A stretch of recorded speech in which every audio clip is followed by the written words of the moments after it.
The following announcement has been paid for by the New World Order.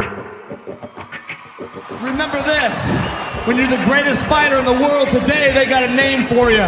They don't call you a great fighter, they call you Chael Sonnen. Beat me, if you can. And after tonight, none of you in this ring will ever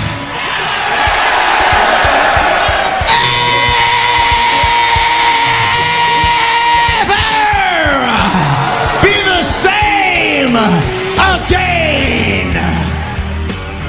You're talking to the Rolex wearing, diamond ring wearing, kid stealing, woo, wheeling dealing, limousine riding, jet flying, son of a gun, and I'm having a hard time holding these alligators down.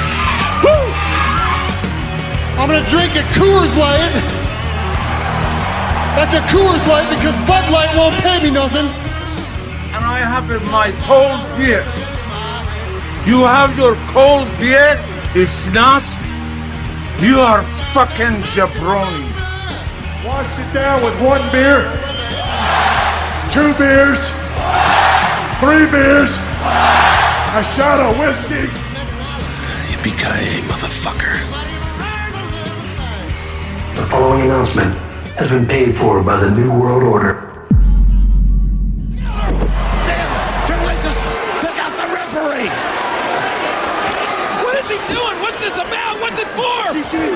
What the hell is the meaning of this? He's right off his heart. I swear to God, that'll stop your heart. Why? Someone tell me why, damn it.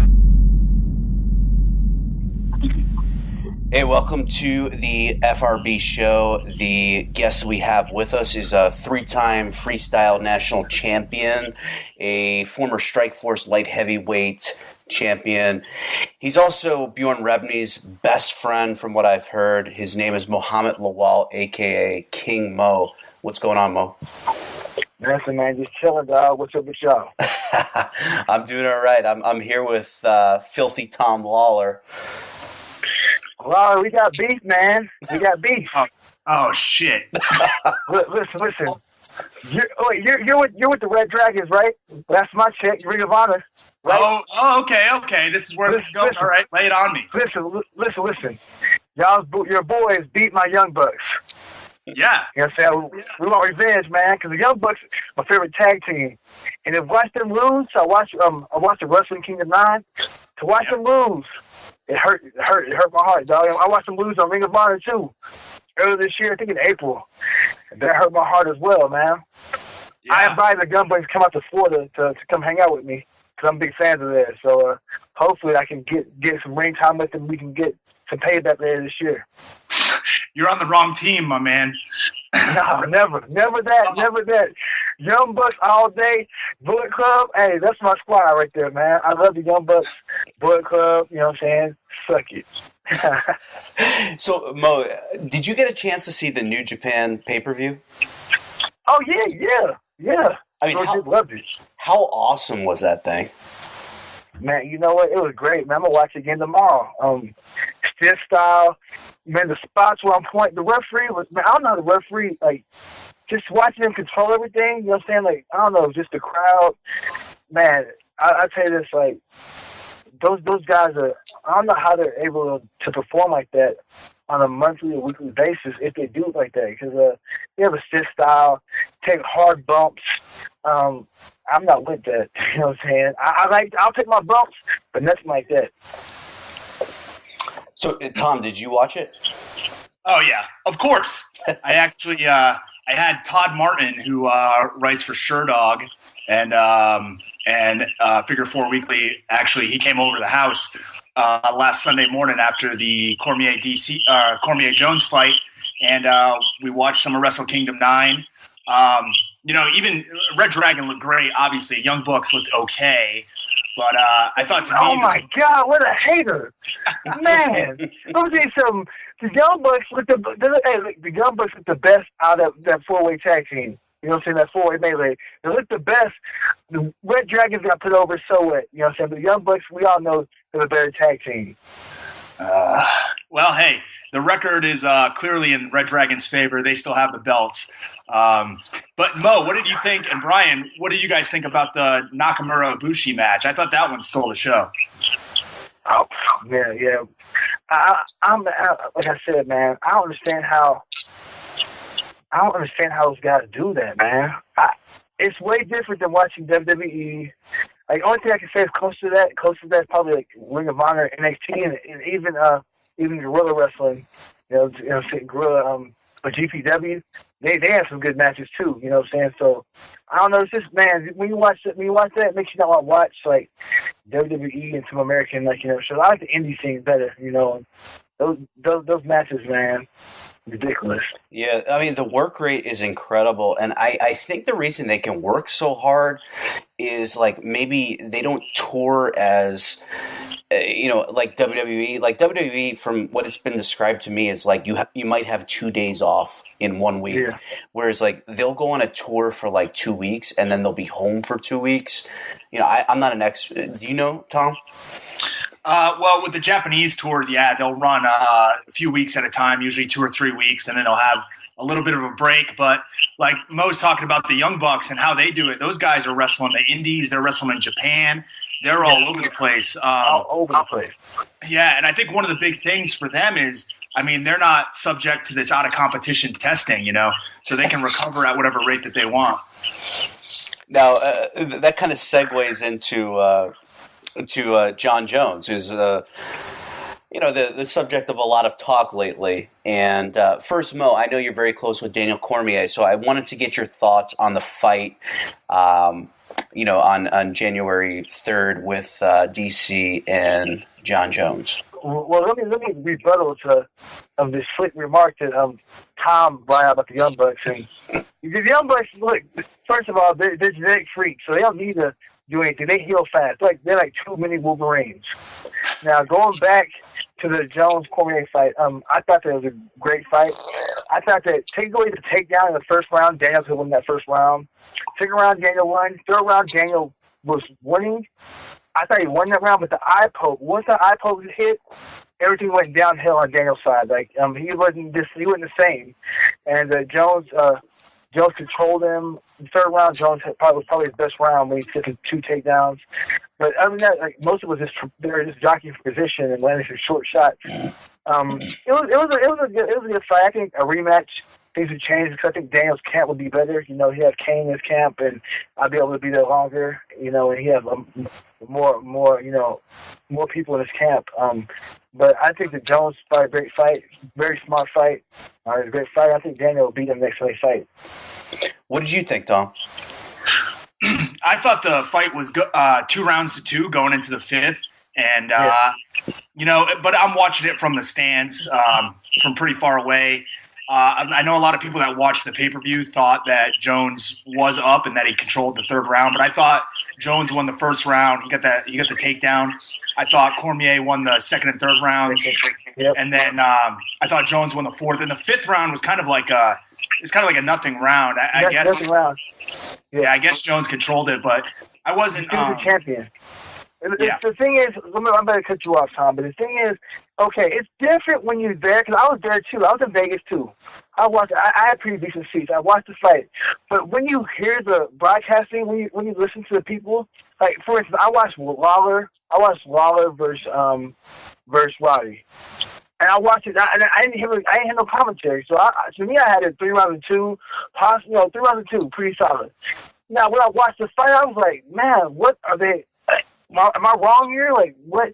Because I'm hearing what Joe Rogan and Goldberg are saying. I'm like, maybe there's something I'm not seeing. But when you're at the fight, I think you see a little better. You see things. You hear the crowd reaction.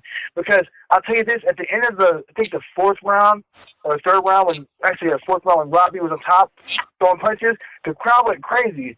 But when you watch the fight on TV, you can hear that. You know what I'm saying?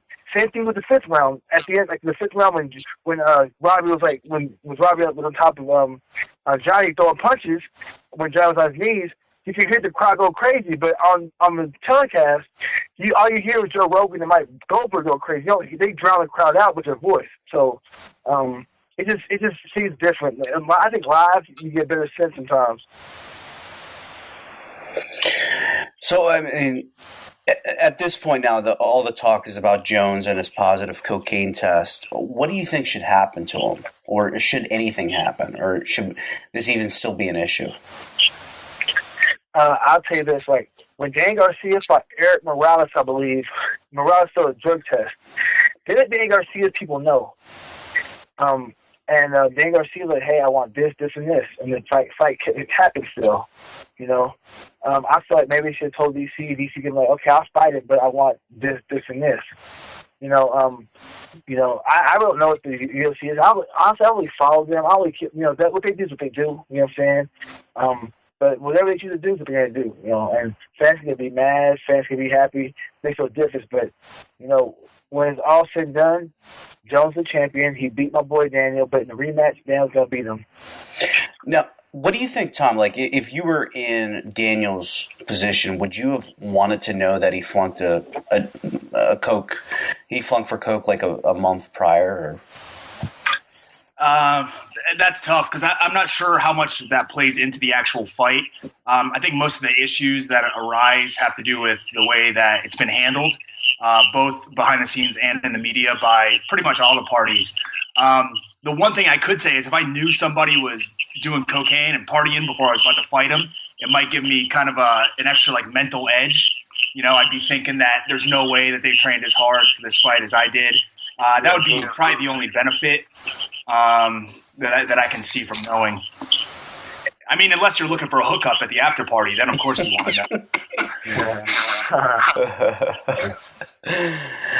But Mo, I mean, you've spoken a little bit about or enough about Jones in DC, but what about you? I know you're going after a fight with this guy Tito Ortiz, who I guess he's pretending that he's relevant again, but you want to fight with him, I know, because he has a name. Are you going to get that fight?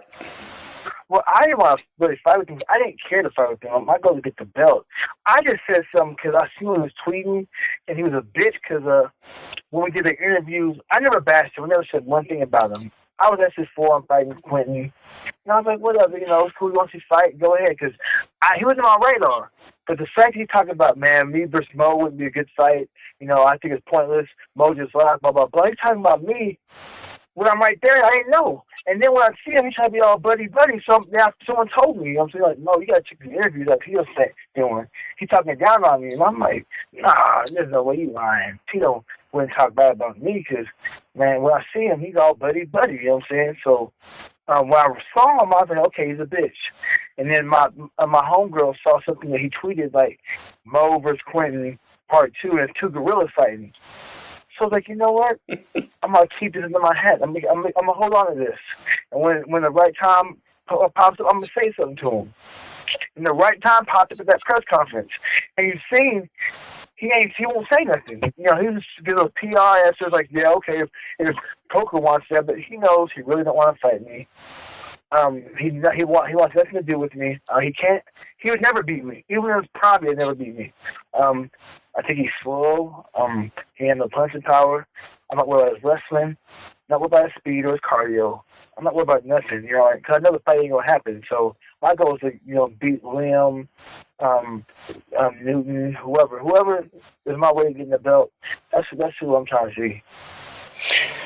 But I think from like a point of view of drawing the fans' interest and drawing the most viewers, you versus Tito's got to be, if it's not the top fight, it's got to be one of the top 2 or 3 fights that they could possibly put together. I mean, especially with Rampage being going to the UFC pending. Man, come on.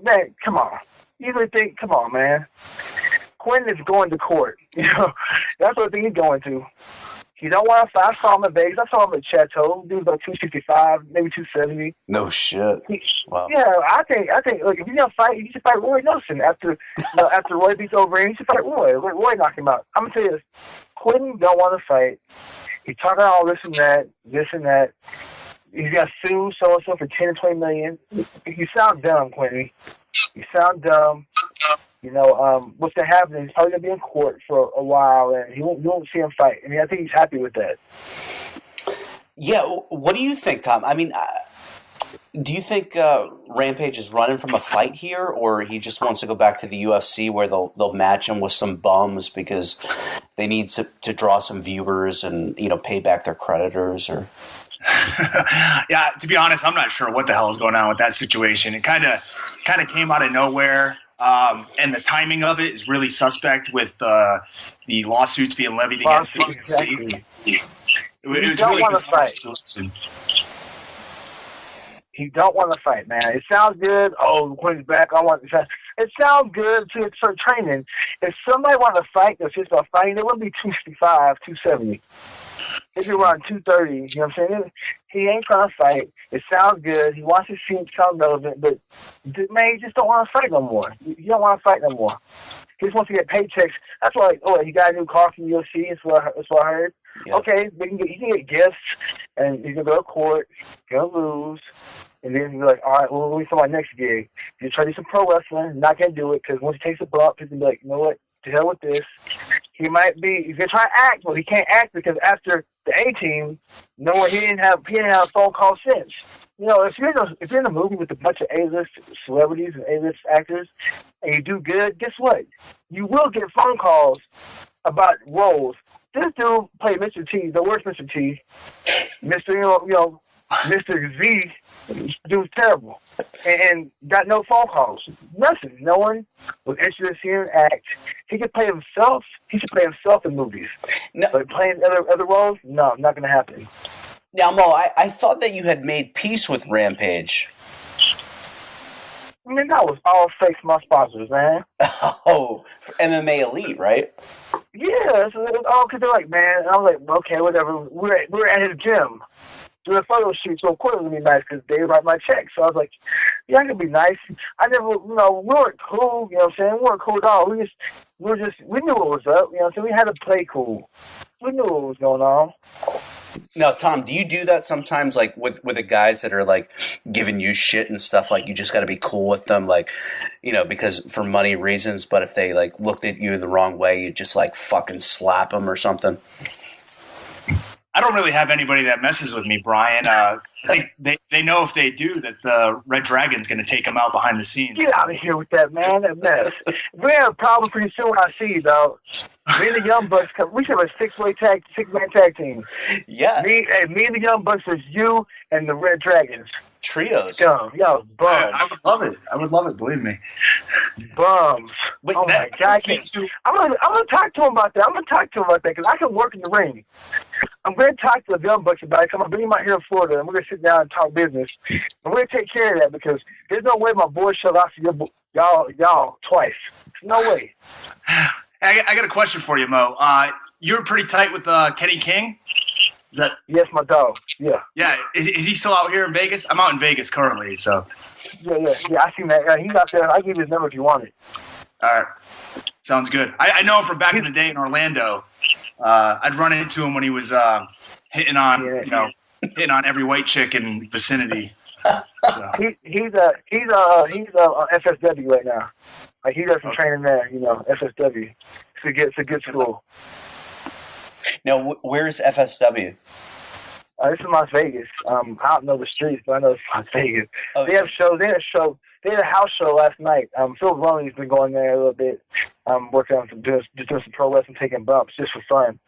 Because I told him, he didn't believe me. I said, pro wrestling is harder than MMA. He's like, no way. Dude went there, hit the ropes, took some bumps. He's like, Mo, I'm sore. I was like, from what? He's like, I took a few bumps and hit the ropes. I'm sore as hell. Yeah, I mean, I remember seeing you in Ohio Valley Wrestling, like you hitting the ropes, and those ropes were like fucking steel cables. Because I'm like, yeah. I saw Mo hit them, and I know he's a really fucking strong guy, 210 pounds or whatever you were. And those ropes seemed to, like, you struggled just hitting those ropes. Man, look, I tried to hit him as hard as I could. After a while, the harder I hit him, the more it hurt. So I was trying to I was like trying to do whatever I could not to hurt myself or hurt my back even more. Because they are steel cord. They OVW got rid of the rope and replaced it with steel cord. So I'm there trying to hit them ropes, and I'm barely even making them move at all. They're like just knocking me back. Now, I know both of you guys are like Vegas. I don't know, Mo, if you're still based in Vegas. I know Tom is. What did you hear about David Tyrell, not the Soul Assassin, the guy that fought in WEC? What'd you hear about him beating up Tito Ortiz outside Dre's nightclub? Go ahead, Tom. What you hear? I didn't hear anything. I stay inside. I keep to myself a lot, man. You know, I'm too busy watching Japanese pro wrestling and watching chicks in the CrossFit games to be out partying. So I don't really know a whole lot about the situation. That's. Are you done partying, Lawler? Is that for real or is that bullshit? I think I'm going to start picking up my partying. If I get a fight scheduled, probably about a month before. That's what happens. So, Mo, what did you hear? Well, I heard that they're at Dre's. He saw Tito saw David Terrell in line, tried to cut in front of him and said something to him, and David Terrell put the defibrillator on him, just threw them hands on him, and then all of a sudden the security came, broke it up, and Tito tried to put a submission hold on security or something. Some lame to that effect, like if Tito's talking about he'll want to fight me, he'll fight somebody in line at a club for free. A welterweight too. Yeah, what type of sense is that? What type of sense does that make? That makes no damn sense. But Tito's is Tito. So he ain't all there. He got some boat rules. He's got a pretty poor record in street fights at this point as well. It seems. Lee Murray put it on him, and now David Terrell.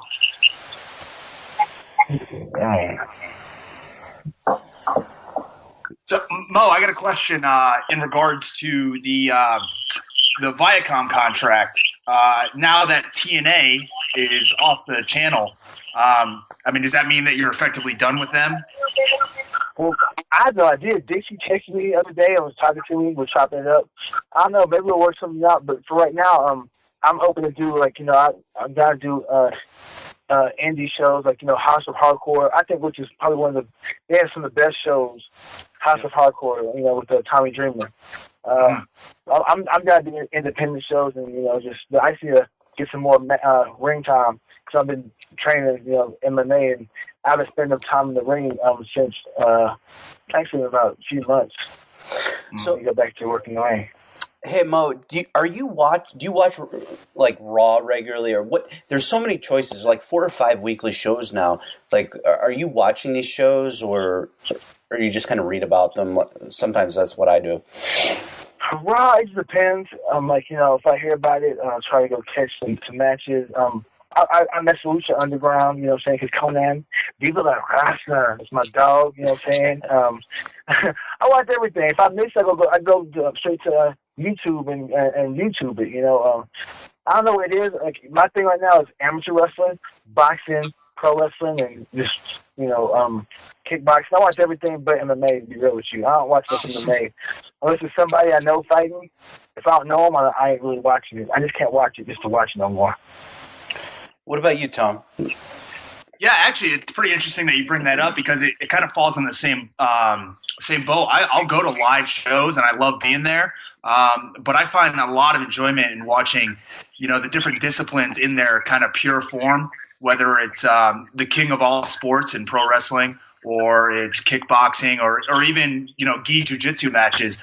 I think a lot of times, and some guys kind of buck the trend with this, but in mixed martial arts, you fall into the category where you're doing techniques that everybody else is doing, and it kind of takes the creativity out of it. And I think when you look back at some of these like pure styles, whether it's boxing or kickboxing or what have it, that there's a lot of tools in there that aren't necessarily used in MMA, and there are a place for them. So I think, watching all these different disciplines and styles really, it's exciting if you know what you're watching. And I think it could help out your game too.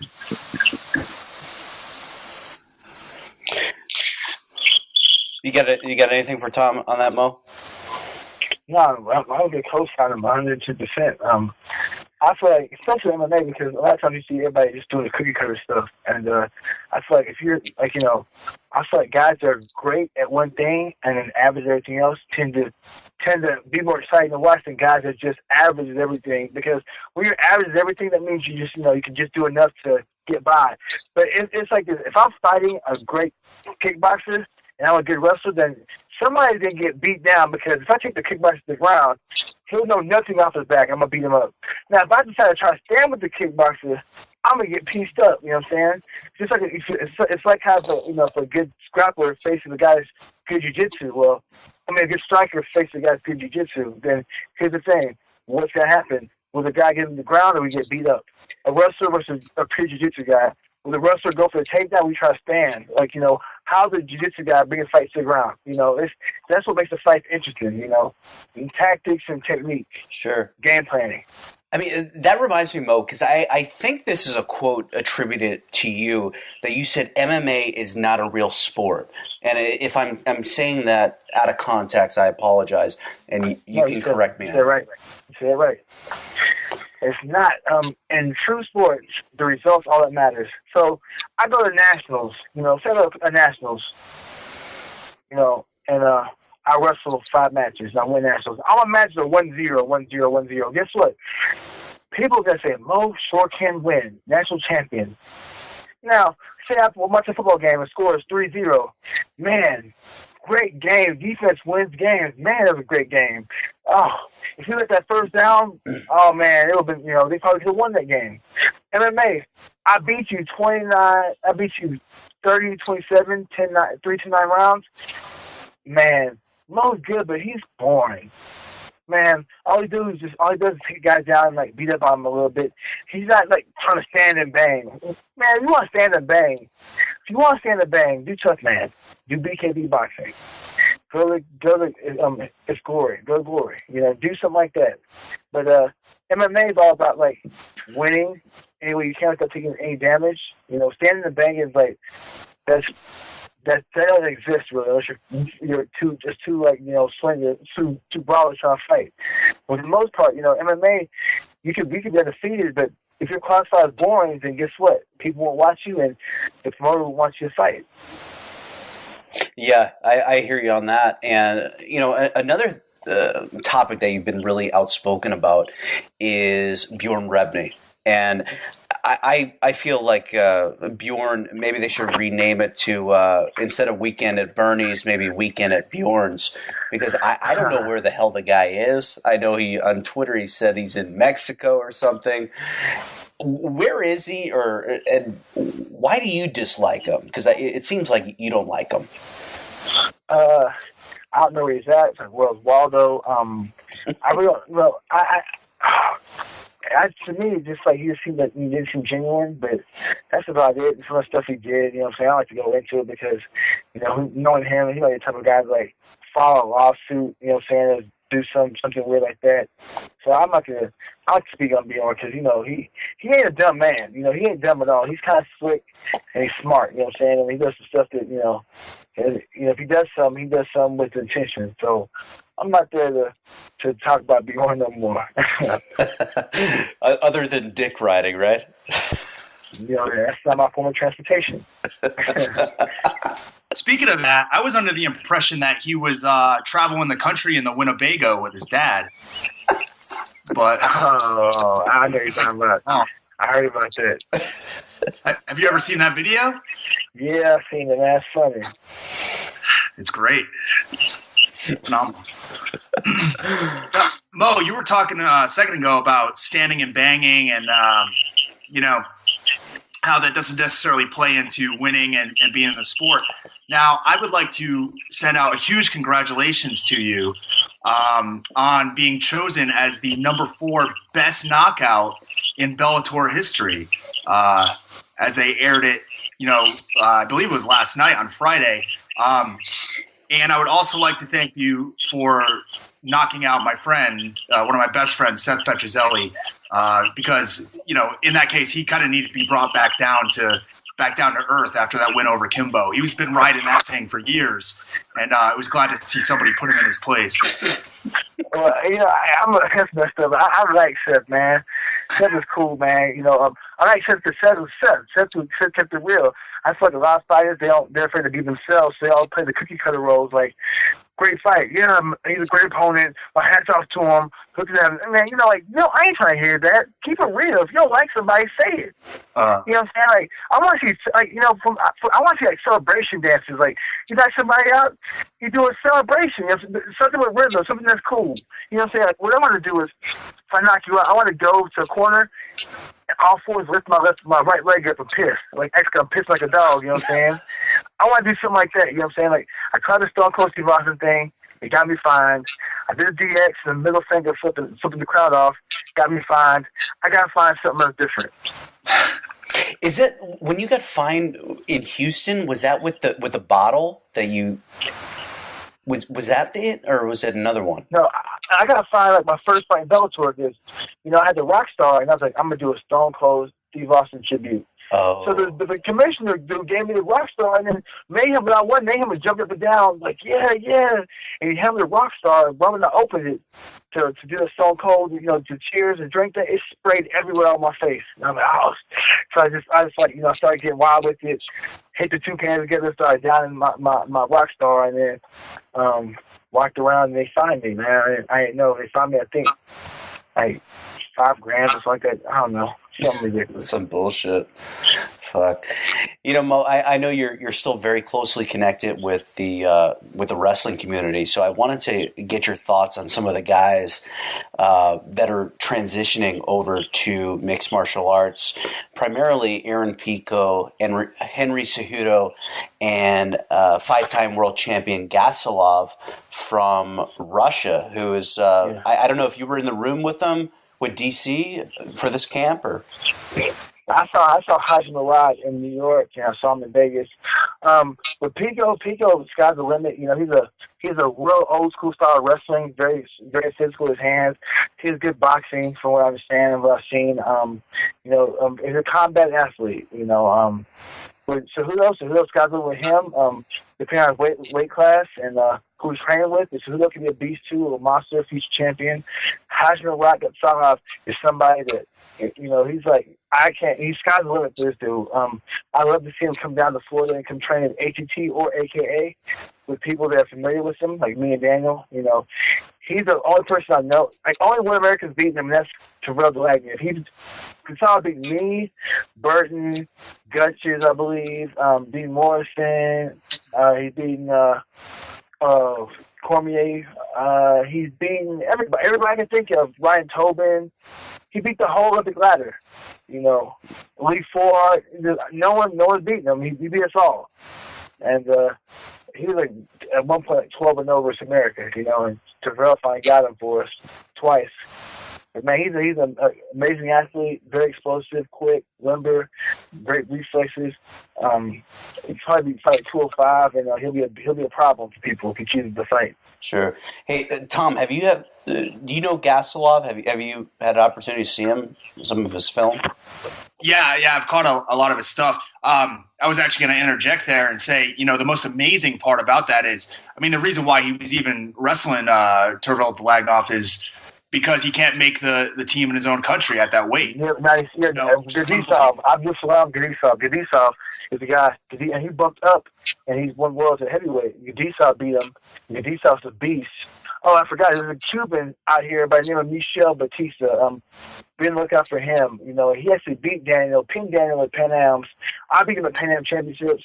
He's I think 2-time bronze medalist. This guy's one of the best throwers I've ever seen in freestyle. And he trains down there with Yoel Romero in Miami at ACT. Oh, okay. So are you in the room a lot with Romero, or is it different? Well, in different gyms, I'm going to start, or this camp for him, I'm going to start working with them because, I have to go down there to Miami to come up here. So we go back and forth, once or twice a week. Sure. Yeah, and the last thing, Mo, I wanted to ask you about, because there was an article.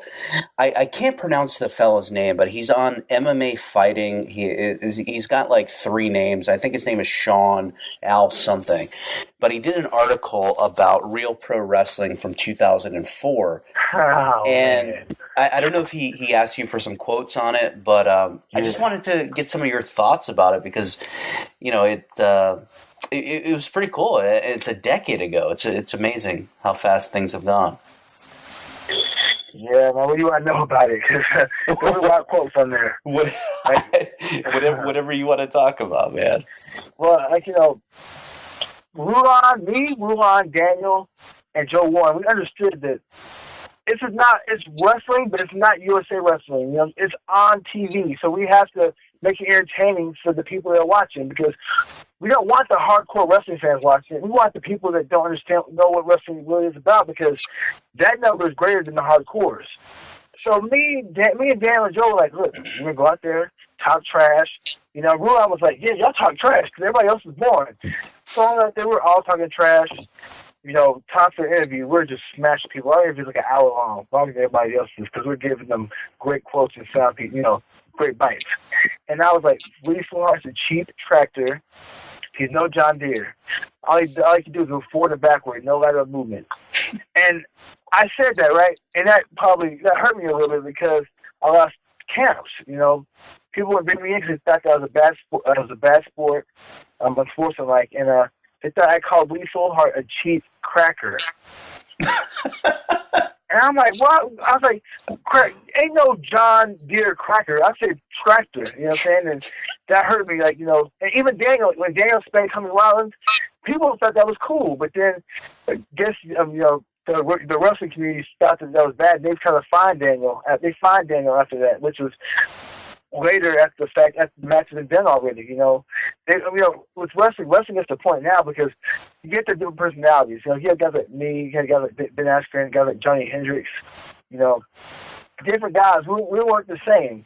Now you got guys like Mako, different guys. Like, everybody's different. You can't all be the same, like all good guys, because you have to have some bad guys and people care. You know what I'm saying? The bad guys make the sport.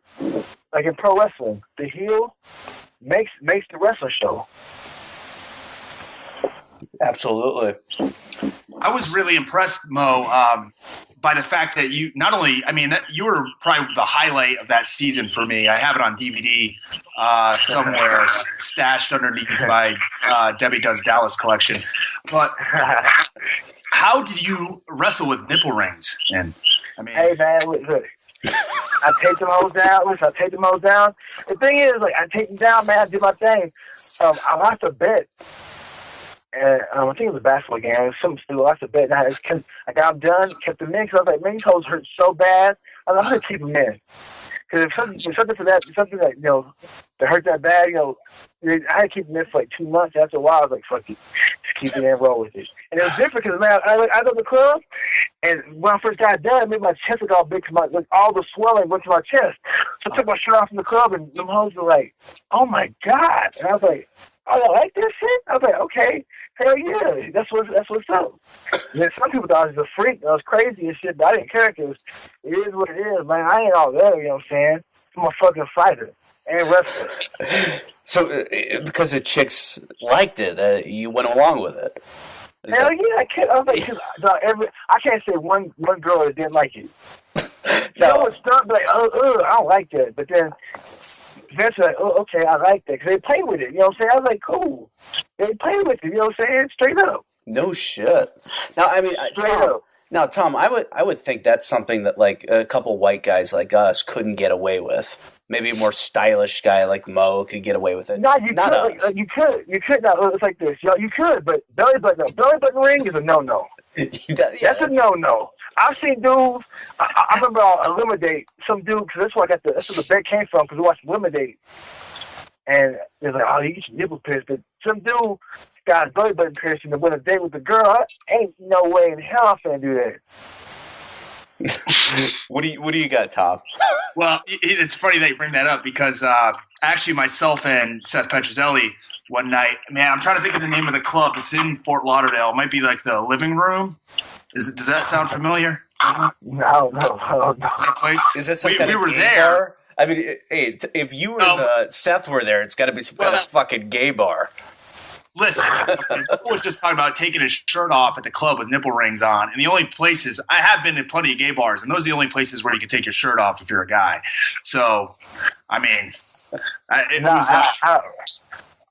wrong. Because the thing is, right? In Stillwater, Oklahoma, in some places, man, I took my shirt off in the club, and what the bouncer gonna do? Point. Yeah. What the bouncer gonna do? Especially even if times down, so I take my shirt off, or take half my shirt off, and then they be like, "Hey, you put your shirt on?" No. Come on, man. We don't have no problems. I will. I cool down. Okay. Now maybe with y'all, you're probably raining. It was probably raining there where y'all was at. You know what I'm saying? It was Mo. No, never.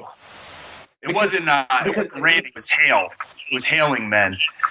But Tom, I mean, Mo kind of brings up a good point, because there's always these like allegations or rumors because of these pictures that surface about with you and Seth Petrozelli. Yeah, well, there's nothing in those rumors. Okay, hey, Tom, let me a quick question, Tom. Do you like Chris Bosh? Nah. Quit lying, man. Quit lying, because you kind of run me the white Chris Bosh, though. That's straight up. You know who I'm a fan of? I'm a fan of who was his name? Delonte West. Is that the guy that slept with LeBron James' mom? That's You're stupid, man. You're stupid. Yeah. You're stupid, man. You're stupid. That's who I'm a fan of. You know, that guy. But yeah. Me and Seth, we're not gay. Okay. We did almost get our belly buttons pierced in Fort Lauderdale, but luckily we were drunk. Luckily the ATM didn't work. So we took that as a sign that we should probably leave and not get it done. And in the comment you made earlier, Brian, about not being able to pull off piercings, right? Right. I used to have a piercing, and I didn't go with the nipple rings because that's kind of pedestrian. I went all the way. Prince Well, okay, maybe not all the way. I went like halfway. But yeah, I did have my penis pierced. Unfortunately, I didn't try taking it out at any clubs in Stillwater, Oklahoma. So I don't know what the reaction from all the ladies would have been. But like what part? Like the head of it? And actually, we can stop that. We can stop all that because I ain't trying to hear what it is. You know what I'm saying? I mean, who the hell? Why would you do that? Why? Because some probably one of them clubs you went to, them gay clubs you went to, he got more attention. Is that why, Tom? No. Well, it was one of these things. Like one of my friends was like, "Hey, I bet you won't get that done." You know, I might have lost the game of basketball or something. Actually. Oh, sure. Now that I think about it, now one of my friends just offered to pay for it, and I was, I thought, what the hell? I might as well get it done. But it wasn't. You asked what kind of piercing it was, if it was just the head or whatever. But I'm like a Irish white guy, Brian. So if you pierce just the head, you're piercing the entire thing. There's not much real estate besides that. So. Hey, Tom. Well, we have a mutual friend, Jim Winter. Who is it? I'm sorry. You know Jim Winter? Oh yeah, Jim Winter, yeah. Yeah, that's my dog, man. I've known him since I was in high school. He used to come in and wrestle with me and beat up on me when I was in high school. Yeah, he's phenomenal. I mean, I owe a lot to him because wrestling wasn't something I really took that seriously when I was in high school. And then when I hit college, I kind of, ran into a situation where basically what happened is I have a sister that died in a car accident. And at that time, I thought to myself, like, shit, like I've been living all wrong. I need to start living life to the fullest and taking advantage of every opportunity I had. And Jim Junta really is the one that created these opportunities for guys who weren't at these scholarship programs to wrestle in college. And, I got to thank him a lot, Yeah, I didn't know that story. Wow, that's amazing. Hey, Mo, always a pleasure, man. Always great talking to you. You're always a wealth of information. And it was a great time. And we'll talk to you soon, brother. All right, man. Y'all take it easy. All right, man. Young Bucks, suck it. Young Bucks, suck it. All right, then. Later, Bo.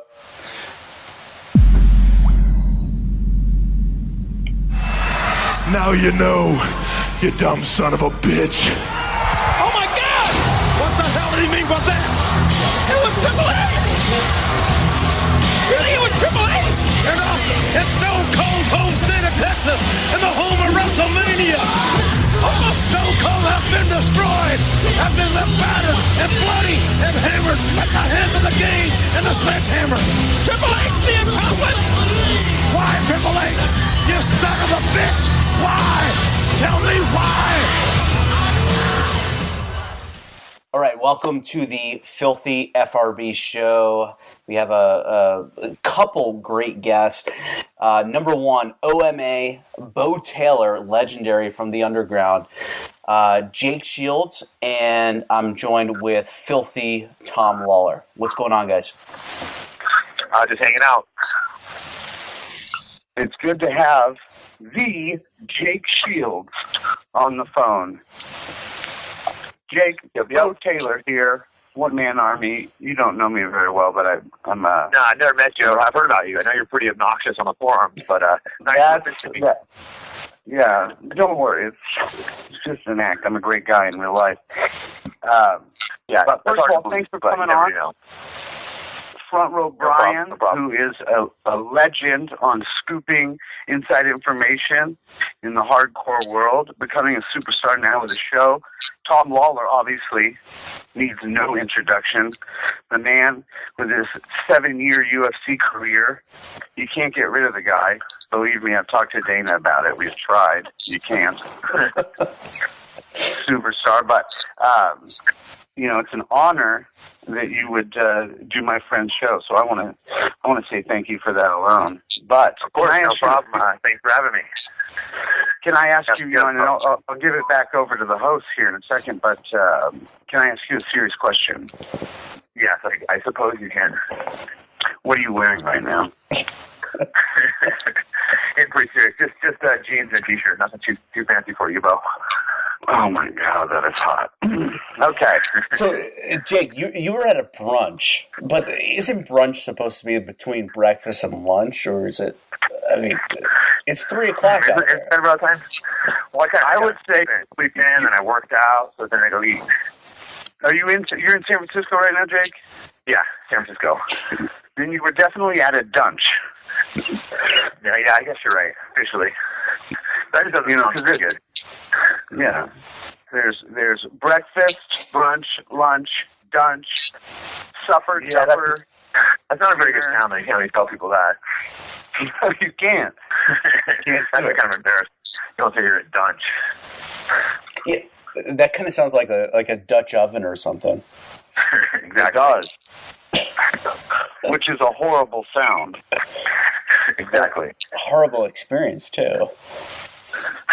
Hey Jake, for all the fans listening, will you give us a quick rundown of your thoughts here? When's your next fight? Actually, who's Brian Foster? Next Saturday, so it's coming right up. So yeah, a week from today, Brian Foster. What are your thoughts on his strengths and weaknesses and how you match up? I think he's I never even heard of him I heard the name but never watched the fight. I never agreed to fight him, and I watched his fights. He's actually pretty good. He has really good stand up, pretty good submissions. He makes some mistakes. Hey, he's a tough guy. He's a tough guy. He's a tough guy. He's tougher than I originally thought when I agreed to fight him.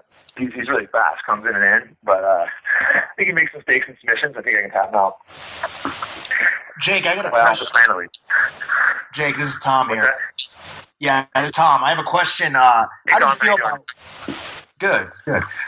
How do you feel about potentially fighting somebody with half a brain?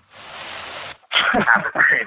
Yeah, I've heard he had some kind of head problems, but you know anything about that? Obviously, he's a good fighter. He's been on a big winning streak, so I go out there and I'm him in his head. He has half that brain.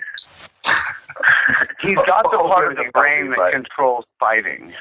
Now, yeah, they approved him. They approved him in Nevada. Nevada's the strictest commission, so if they approved him there, then it must not be that bad.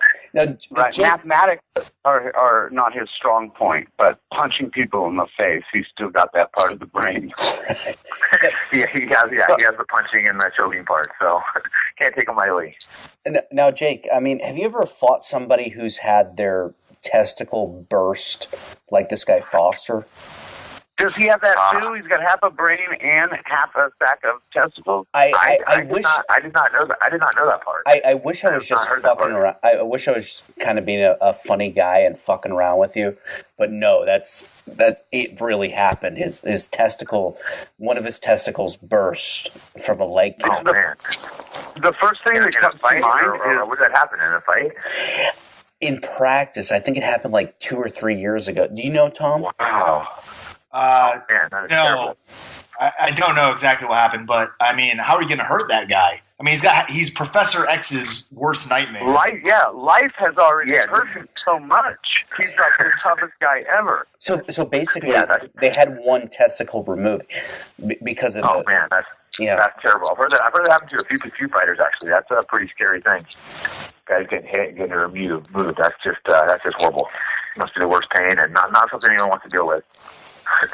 I hear it happens to a lot of fighters when they go through a divorce as well. Probably. They lose at least one. Beau might know. The first month's alimony payment is your testicle. You get to keep one. And Do you have both or just one now, Beau?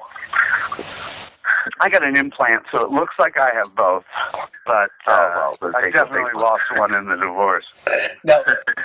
Now, Beau and Jake and Tom, we need to go back to the beginning. We need to talk a little bit about why everybody knows who One Man Army is, who Beau Taylor is, and I'll let him take it. I'll let him take it. But basically 5 years ago, he killed Chemo. That's right. I forgot about that. He started the rumor of Chemo being dead and made that TMZ, right? Yeah, I like to think he was already dead, and I kind of resurrected him.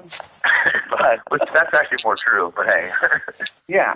So on some of the forums, there's mixedmartialarts.tv, the UG, where I would spend, just as a fan of the sport, I'd spend a lot of time there reading, and you can get a lot of news and inside stuff. And I've been lucky enough to train with some of the best guys in the world by luck. So Jake and I wrestled in college together, and that's where we became friends in San Luis Obispo. And there was a bartender there that would let the wrestlers drink for free if you had like a shitty fake ID, or let you drink for cheap and make you real strong drinks. And he was an ex-wrestler. Yeah, by the name of Chuck Liddell. He would make screwdrivers that were gray. It was like all bought. It wasn't really doing us a favor. We thought it was at the time because we're getting right. It's like, he's really hooking me up. Ended up blacking out. Yeah, but he'd be hammered. But it was, he was not the Chuck Liddell you all know. It was just bartender, ex-wrestler Chuck Liddell. And he was doing some kickboxing in Vegas, at least, and I think he'd had one mixed martial arts fight, or, at the time, NHB fight. And he kind of came to some of the wrestlers and just said, hey, I'm looking for workout partners. Anyone want to kind of learn this submission and kickboxing stuff? And if I remember correctly, I was like, I'm trying to be like a good wrestler. That stuff's fun. And Jake went in and trained. Jake's like, I'm down, and he went in and trained. Yeah, I thought it was to beat Chuck up. He had like these funny karate tattoos, wearing like Kimpo. I'm like, oh, this guy's gonna suck. But ended up getting my ass kicked pretty bad. And, it's like, okay, this guy's for real. And Jake came back to the house that night and just kept telling me over and over again, like, I'm going to kick the shit out of you. Like, I'm learning all this new shit. I'm going to fuck you up. Blah, blah. We were competitive, just as competitive people and friends. I was like, well, I can't let him just, like, kick the shit out of me. I better go in and learn this stuff, too. And so it started from there, where almost every weekend we'd go travel to a different gym. You know, you're in California, there's badasses everywhere. Shields is going up to Big Bear and training with Tito and Chuck and Mark Lehman and Tony D'Souza and Marvin Eastman. And Fabiano Iha, if you guys remember him, was like the badass armbar super stud jiu-jitsu guy. And Shields was like getting the better of him and frustrating him. He's getting pissed and stopping, you know, workouts early. And so right then and there, kind of people realized this guy's talented. And we had Gan McGee, who fought for the UFC title, Jason Bonflew, Antonio Banuelos. It was just a group of badasses. And, you know, you're in a room like that, you either get tough or you get out. And then Shields goes up to Caesar, Gracie's. We make a friendship with those guys. We're training with David Terrell, Gil Castillo, the Diaz brothers, and again, traveling on every weekend to train at all these different gyms. So immediately, we got pretty good, and we knew a lot of people. So fast forward to 2005, it's known on the UG that I have some connections, that I know these people, that I hang out with them, you know. So it wouldn't be crazy for me to have an inside scoop. But I've also kind of taken up trolling. And that's just kind of fucking with people, or, you know, I'm trying to entertain myself, really. You've always been an expert at making people angry. You've always been really good at that. Yes, I have. And so, now, so. Right, I'm upset with myself. Oh, at least you're talented, though. That's right. And so once a year, I would do a so-and-so is dead thread, just as a joke. You know, it's like you can't do that all the time. People aren't going to believe you. And I didn't put much thought into it a couple of years before that. I'd get some bites, you know, for about a day. They'd figure out I was fucking with them, and it would go away. And so when it was that time of the year to do another death thread, I kind of cooled off on trolling for a couple of months, and then I was thinking about who would be a good person, you know, who would be believable. I figured I'd put some thought into this one. And Chemo was going through some like legal troubles. I think he'd been arrested for methamphetamine. I had just done Tap Out Radio the week before, and they had Chemo on, and they were talking about how they had a hard time getting a hold of him because he didn't have a cell phone, and his manager had taken the cell phone to do the radio interview. So I was like, this guy, you know, he doesn't have a cell phone.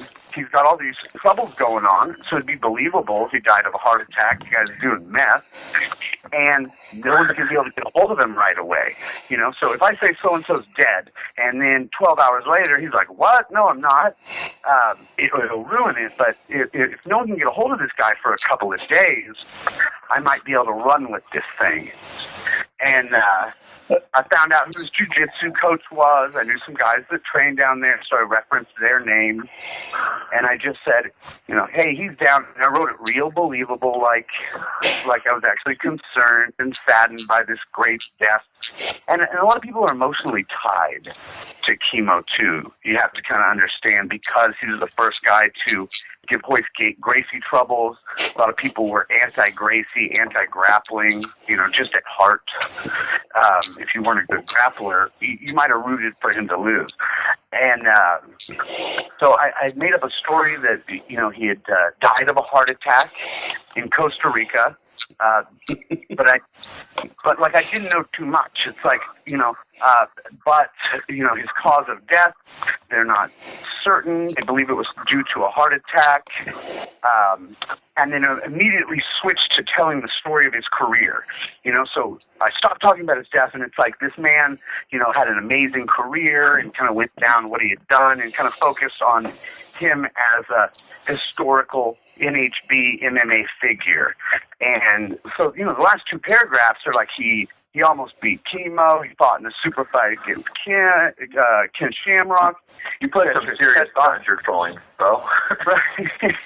And then rest in peace, you know? I just figured make it believable. And again, I was only trying to fuck with half of the UG. The UG that didn't know I was trolling. And I figured it'd be funny to the other half, but, you know, it's such a morbid subject. If you're going to say someone died, you're an asshole, you know? So one, you can only do that once a year. And two, even if you know I fuck around, it's still like kind of believable because you're like, even he is not that big of a scumbag that would say this guy is someone's dead when they're not. You know, this is too serious a subject to joke about, and just hoping to mess with the UG.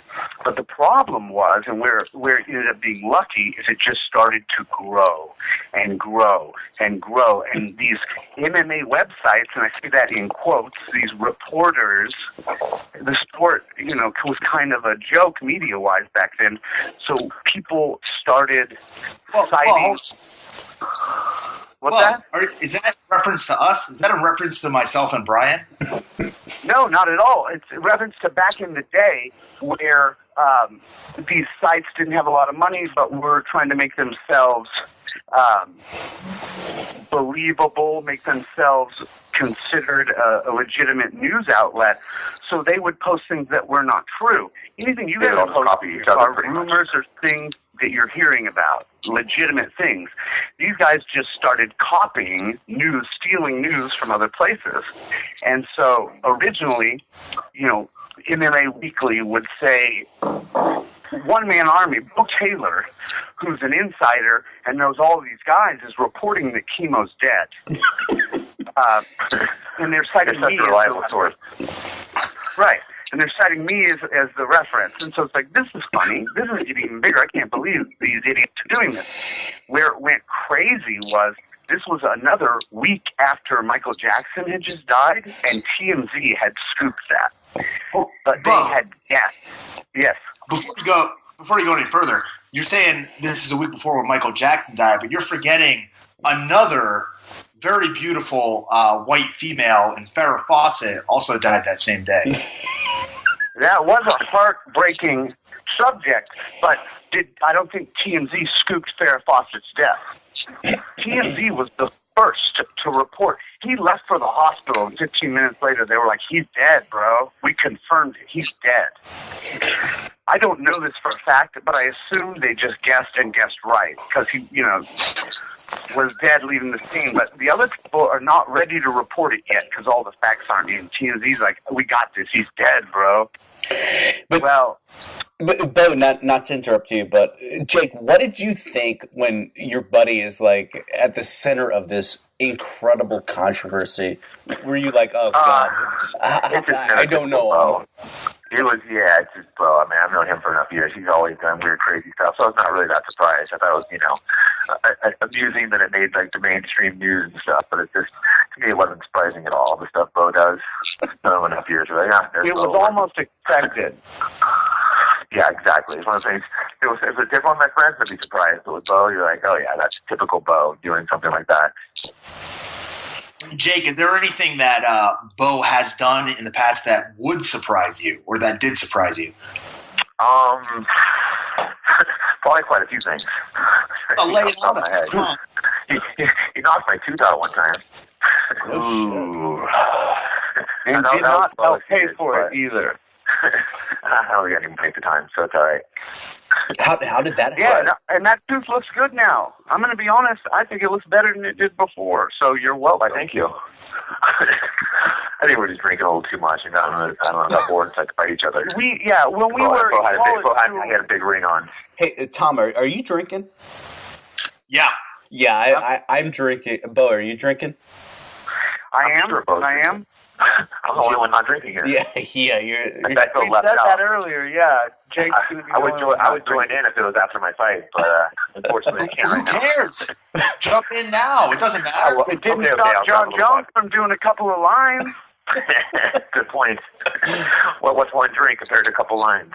The problem is it messes with your cardio and you're too close to your bite. Exactly.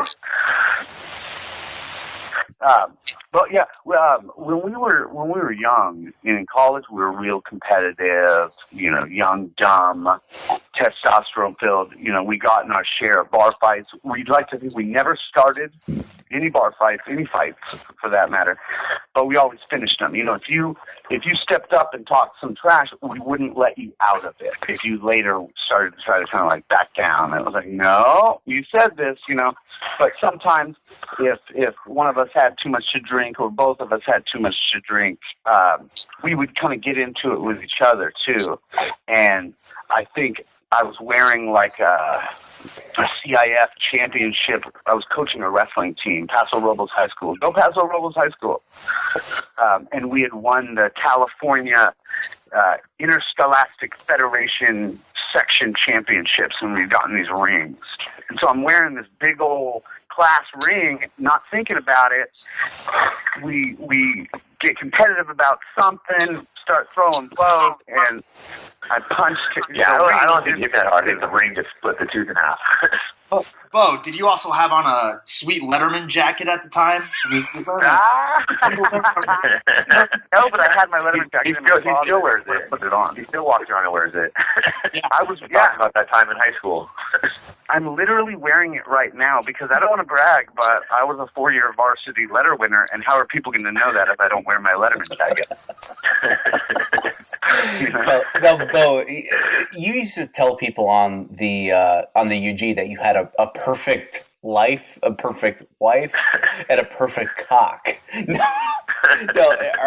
are all of those true, or am I just imagining things here? They are all true, and that's kind of was the irony, the funniness of it is I always just wanted to let the losers every single person on the underground lives in their mother's basement. Tom can attest to this. All of them are. He's met them. Yeah, without probably like 95%. You're probably exaggerating. And I just wanted to remind them of what, like the jock versus nerd, play that up a little bit. The people that can be bitter, I just wanted to let them know that I have a beautiful, perfectly shaped, gigantic penis that tastes like butterscotch. I have a beautiful, perfect 10, bar slut of a wife, the bar slut of my dreams, and 2 beautiful daughters that will probably grow up to be models, and a successful small business. And I just wanted to let them know the pain that I have to live every day. A lot of people think it's easy to be perfect and handsome and have everything great, but it takes a lot of work. You'd be surprised. And when you're living in your mom's basement, you don't meet a lot of people like me. So I wanted to reach out to them, touch them in a positive way, and I feel like I did that. So nice of you. Yeah. So also, underground, you're welcome. Inspire people to be better than what they were. It's like, hey, listen, if you work hard, and if you're born a super athlete, and if you're born really handsome, and you're born into money, and you work hard too, you can be like Beau Taylor. Beau, you talk about this small business that you own, and you're in Tulsa, correct? Beautiful Tulsa, Oklahoma, yeah. Now, is it, if you can expound on the business a little bit, I've heard there's rumors going around that it's a affiliate of Mutt Cuts. Is that true? That's one of my business ventures for sure. Yeah. But my main income is just my father owns a cleaning company, like a janitorial service. They clean banks, churches, offices, hospitals, etc. Do you have people that specialize? Beau, do you have people that specialize in pipe cleaning? I subcontract all the pipe cleaning for myself. I thought that was a work. That's a shoot. He really is in janitorial services. No, I really am. So my dad's got this business, and I started a company called Floor Doctors. And so all the businesses that need their floors stripped and waxed, I send 2 Mexicans there to do it, and then I take the lion's share of the money, and I stay home and goof around on the internet. Sounds like tough work. Yeah, it's the oldest trick in the book. And so I was under the impression that the oldest trick in the book was Mary Magdalene, but Yeah, I think I've heard that as well, but who knows? I think he might be right. Yeah. So, Jake, Although offensive. I not to interrupt you, OMA, but I wanted to ask Jake, who's actually somebody to a star, Right, someone of importance. Yeah, somebody of importance. Yeah, not as important as Beau, but I try. So once you beat up this guy, Brian Foster, the Polaris guy, and I've seen some things that you said that he's not a dirty fighter. What do you think of him? Well, he's a little bit of a dirty fighter. It's kind of hard to say. I think he's a little bit of a dirty fighter, but then sometimes he's a scary dude. He takes your leg and tries to break it. So anyone that's trying to snap your leg in half is pretty scary. But he's someone I can deal with. I'm one of the best grapplers. He's one of the best grapplers, and just gotta make sure he stays off my legs. And if he does, try to break his too. Yeah, for sure. What do you think of that prospect, Beau? I like the style matchup to a sense in the fact that he's a grappler and Jake is literally one of the best grapplers ever to compete in mixed martial arts. Very arguably the best grappler. I mean, for the longest time, the argument was Shields or Damian Maia, who is the best grappling for MMA. And he beat him. We got to see them compete, and Jake controlled that entire fight. He was the better grappler for mixed martial arts, head to head against the other guy that was argued. Yeah, the way Paul Harris is kind of the other guy that's at that level. His style is quite different, though. He just really hunts for those leg locks. He's a different kind of game. But again, I feel like he makes many mistakes. I don't think he's as complete of an MMA fighter as Maia. He's got the one thing he does, but he's so good at it that it becomes scary. Even though he's only got pretty much does the one thing, he gets a lot of guys in it. Right, he's amazing at it, and he'll force that situation. He'll force a leg lock situation. He'll take it to the ground. Guard, and most guys won't. But if Jake can shut down, right.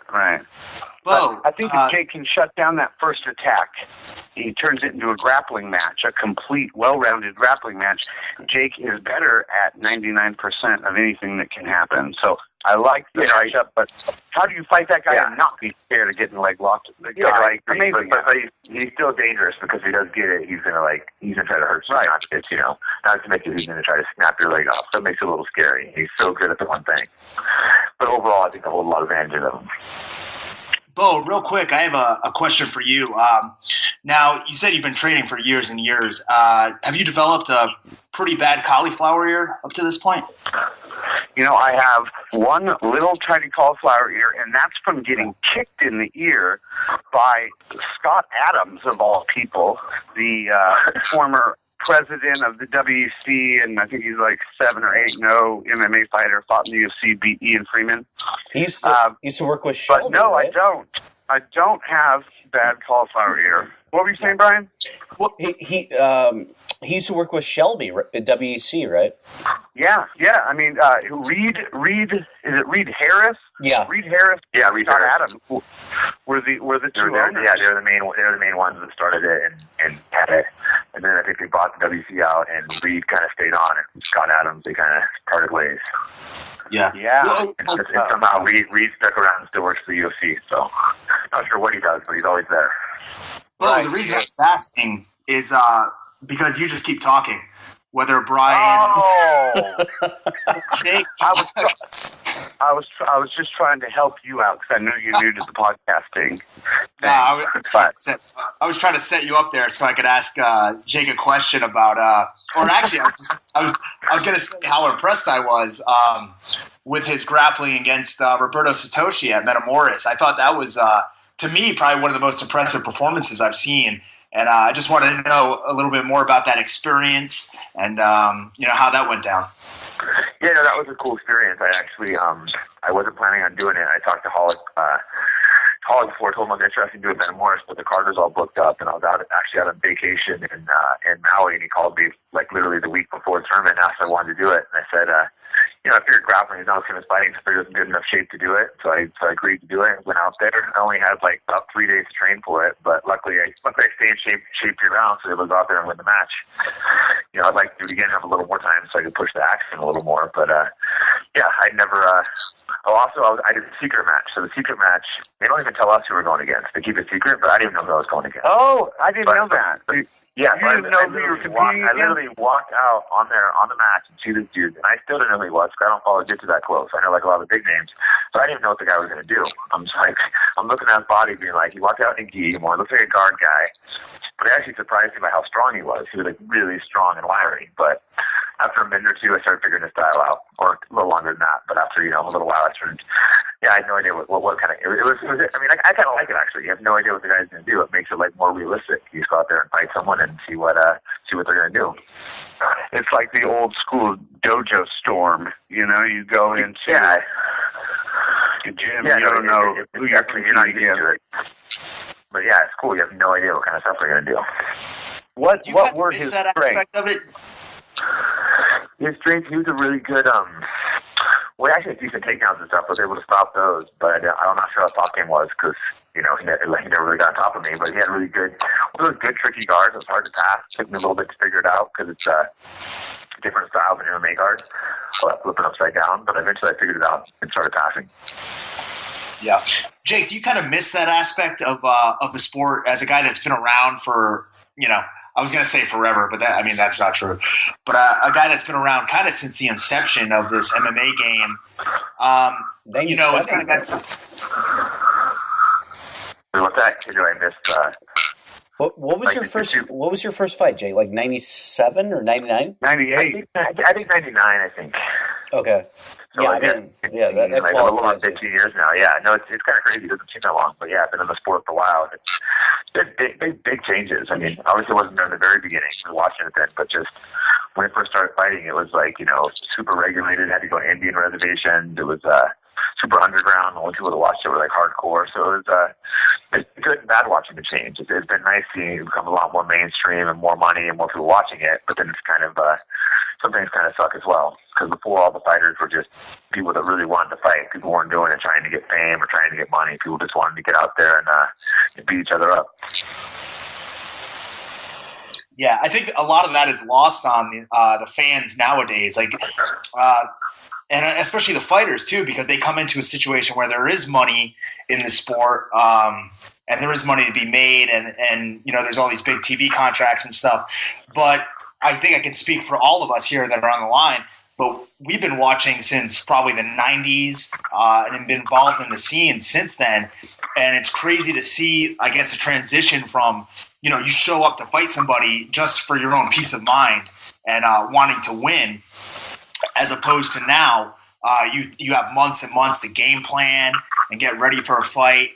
And, it's really a completely different world out there. Yeah, exactly. It's changed so much. And, there's the good and the bad to it, obviously it's better making more money, but it was kind of cool in the old days when people just showed up and fought and weren't worried about money. You get these kids nowadays, they got like 2 or 3 fights and they're sitting there, arguing about money on the contract. And it's like, man, they go out there and win a few fights and just fight because you love it. And then start trying to get paid. Yeah. Beau, Tom Lawlor. You have something to interject? What do you got, Beau? Well, here we go. Wait, I missed part of that. Is that directed at me or Tom? And you, buddy. What do you got, man? I always have something to interject.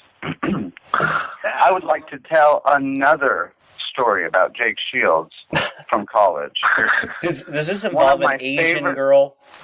No, I was a good kid in college. Okay, so I'll take some creative liberties as any good Chael Sonnen fan would, but Jake will remember this story.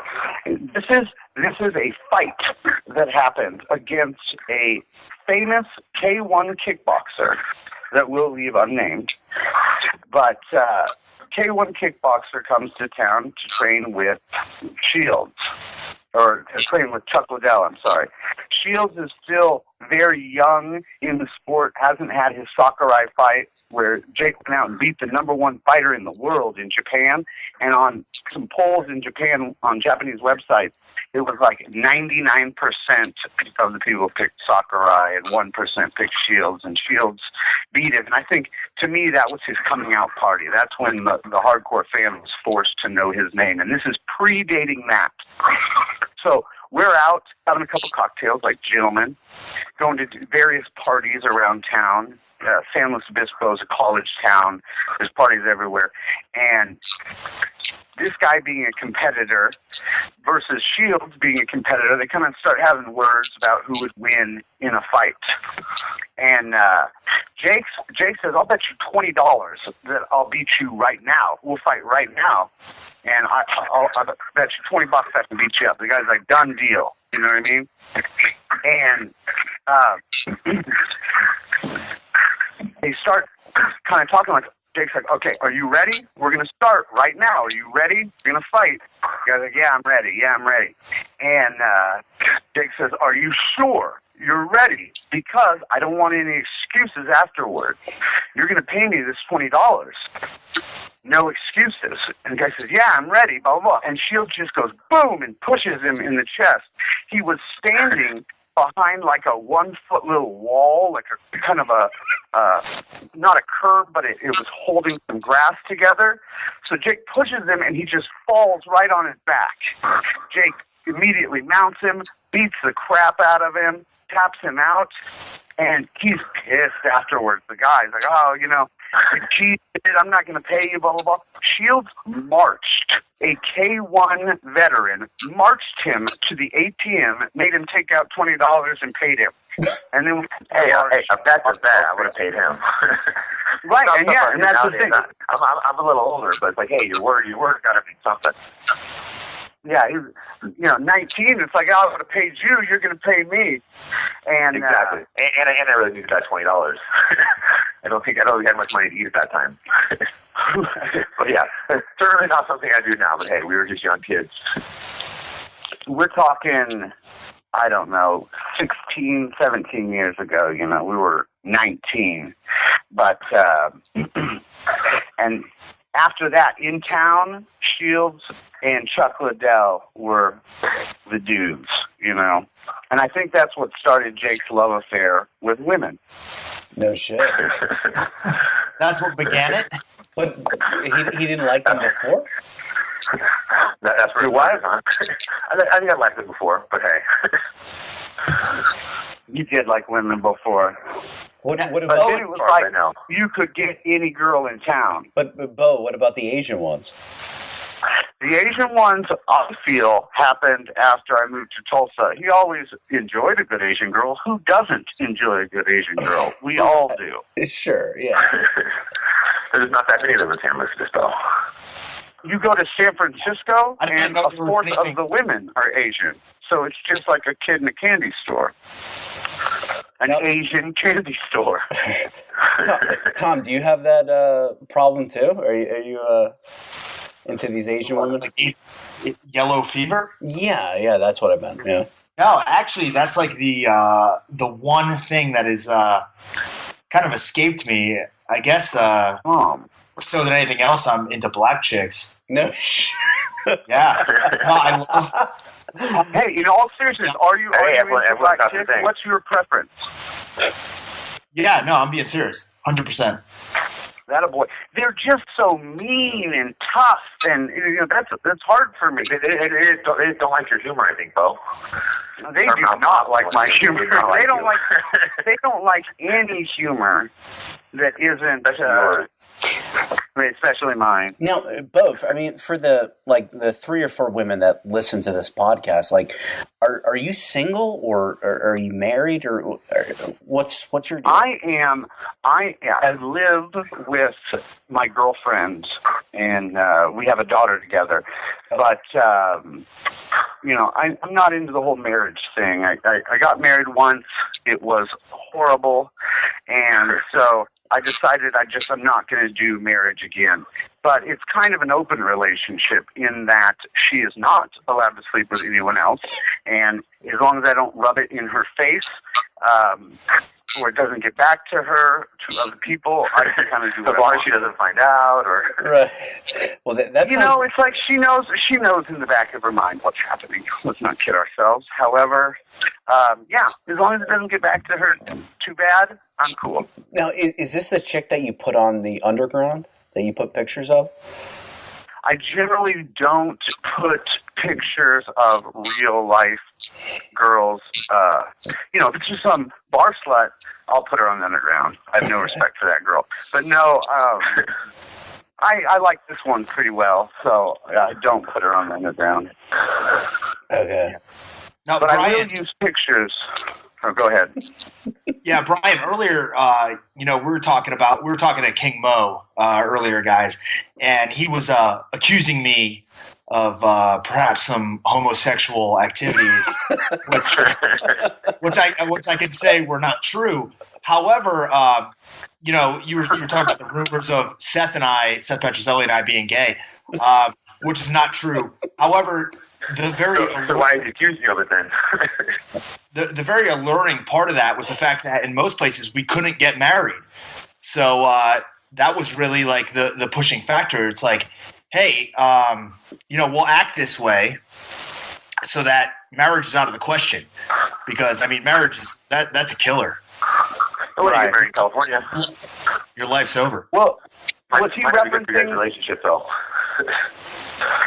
Hey, Tom, was he referencing just like the funny pictures that you guys had posted on the UG, like after a workout posing, you behind? Yeah, which is interesting because that was exact replica of Masakazu Imanari and Shinya Aoki. Right, the Japanese references. Yeah, and I think I remember that. Someone showed me these pictures. It was a couple years ago, right? Yeah. I'm pretty sure those I guys remember that now. Someone showed me. I was like, okay, those are interesting. Well, they were mocking specific photos that were, by these Japanese guys that but it's okay if they're Japanese. Completely gay in the Western world. Yeah, but there's no way. Aoki is way, way too angry to be gay. There's no way. You never do know. Is he an angry guy in real life? What's his personality like? Honestly, I've been told he's like one of the nicest guys going. I don't know if you guys are familiar with Heath Sims, who used to be at Team Quest and is now out in the Vault. But after this last, if you're a wrestler, we're familiar with you. Yeah, okay. After this last fight that Aoki had, I was like, whoa, man. He's over there flipping the guy off and towing him off after the fight, and Heath said, like, look, that guy is the nicest guy in real life. He's phenomenal. He's great, but man, he's a killer in there.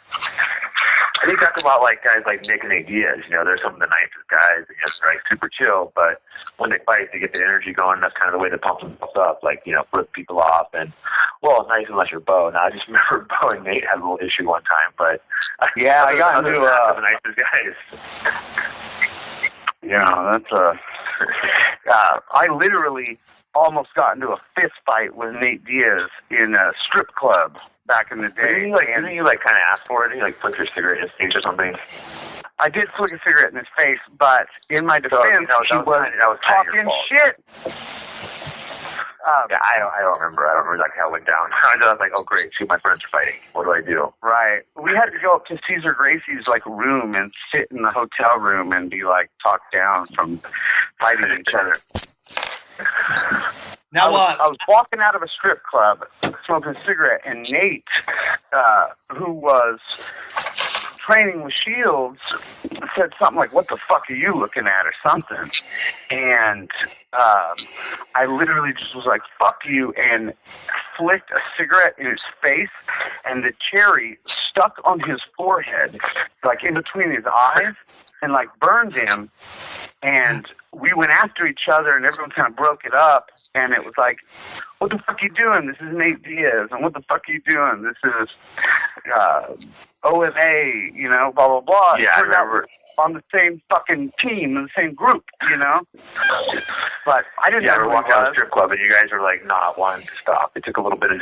It wasn't that simple to stop it. It took a little while to calm you guys down, but eventually you did. So. But in my defense, back then I would have kicked the fucking shit out of him. He was like 19. You know, He was still tough. He was still tough. In all of my experiences with both the Diaz brothers, and actually, Jake, I think the last time I saw you, I just kind of saw you in passing at Light Nightclub in Mandalay Bay, maybe in August. Does that sound about right? Yeah, I was out there probably when I was out there with Gil with Ultimate Fighter. Yeah, and you know, I randomly, there's been a few times I've run into Nick and Nate, and it's like they come up to me, and these are the nicest guys like I've ever met. Like I wouldn't expect them. They're super nice, down to earth if you hang out with them in the right environment. But when they're fighting someone, they look at it, it's like, oh, fuck this guy. They look at him as their enemy. It's their way of getting themselves pumped up for the fight, so it makes sense. And that's probably Tom, you know, he's thinking too. Tom, why did they call you Pat Lawlor? That's a good question. Well, I mean, they always call you Pat Lawlor. I was like, is there something behind it, or? No. Did Diaz brothers call him that? Yeah. Yeah. They, I remember Nate Diaz fought Gray Maynard on a show that I fought Aaron Simpson on. And after the show, Nate Diaz did an interview, and he's talking about like, yo, man, my fucking brother got robbed. He should have fucking won that fight. And that other dude, Pat Lawlor, he should have won that fucking fight. At least they're saying you should have won. Yeah. Well, I was more surprised that he knew who I was. And then I think it was last year, I was actually at Daylight, which is at Mandalay Bay as well. Apparently, I only go to one casino in Las Vegas. But I was at the Daylight nightclub, and I'm standing there, and it's 1 a.m, and like I look over, and Nick Diaz is standing there. Now everybody else, it's a pool club, so everybody else is in swim shorts. Nick Diaz is standing there, full jeans with just his shirt off, and he kind of like, I'm like, oh shit, this guy's he's gonna come over and beat my ass. But he came over and was like, hey bro, what's up? Tom, right? Yeah, what's up? And struck up a conversation. So those guys are always super cool. So it's interesting to me to hear like people have these experiences with them where they're gonna fight them. Maybe I'm just as long as you don't flick a cigarette in their faces, there won't be a problem. Yeah, and first of all, I get along with Nick real well now. Nate has even been cordial. I'm sure in a cage fight he would have beaten me. I meant in like a street fight I would have fucked him up. And even that, I should be thinking that. But those guys are the foundation conceptually of what's so great about that Cesar Gracie core fight team that started out. It's like they're loyal, down-ass guys. And you get Jake Shields, Gilbert Melendez, Nick Diaz, Nate Diaz, David Terrell, Gil Castillo in a room going to war with each other. They built a bond real quick, and they all pushed each other to be badasses. And it's the only homegrown, fight team that has had, any measure of success. How many title fights has Cesar Gracie fighters earned? You know what I mean? Gil. Yeah, I know we've all won the Strikeforce titles, and then except Nate, and then we all fought the UFC titles. Unfortunately, didn't win, but we've all had the title shots. It's just world title after world title, and those guys are so cool, so down. If they're on your side, they're the best guys in the world. And if they got to get themselves worked up to fight you, can you blame them? That's how they get worked up, and they're unintentional geniuses. Some of the things they say are hilarious, genius stuff, and they're completely unique guys, and I think that's why they're so loved by the fans. Yeah, people don't realize how smart Nick is sometimes. He gets criticized so much for all this, not caring and ignoring the press and doing all this, and everyone kept being like, oh, he's stupid, he's going to get pulled, but now look who's who's getting paid more than almost anyone. And like some of them may have been accidental, but some of them may have been. I think Nick really had it planned out a little more than people thought, and more just being like, he knew his value. Fuck this. His value. Exactly, and he held out. You know, they wanted him to fight, and Dana kept calling him. You know, I want you to fight, Nick. I want you to fight. And he's just like, fucking pay me then, pay me. You know, and they kept going after him, and eventually they came together with this Anderson fight. And I don't know the exact details of the contract, but I know he's getting paid. Yeah, he's getting what he wanted, and he wasn't willing to fight unless he got what he wanted. Because exactly, he knew his value. And you know, they would be calling him, being like, "You're stupid if you're not taking this." And everyone, you know, all his friends, be like, "You're stupid." And Nick always knew to stick to his guns. He's like, "No, you guys are stupid. So I ain't gonna get there and fight unless I'm getting what I'm fucking worth." And then, you know, he got what he felt he was worth. And he was putting more time than those guys. Yeah, exactly. They've been soldiers for years, taking on all comers, and that's why they're a draw. They've built up their fan base, you know, to a level where, not to use the stupid needle movers term, but Nick moves needles. People tune in to watch him fight one way or another. You know, yeah, he's such an interesting realize that he deserves that money because he makes a difference. Yeah, he knows his worth, exactly. For sure. Hey,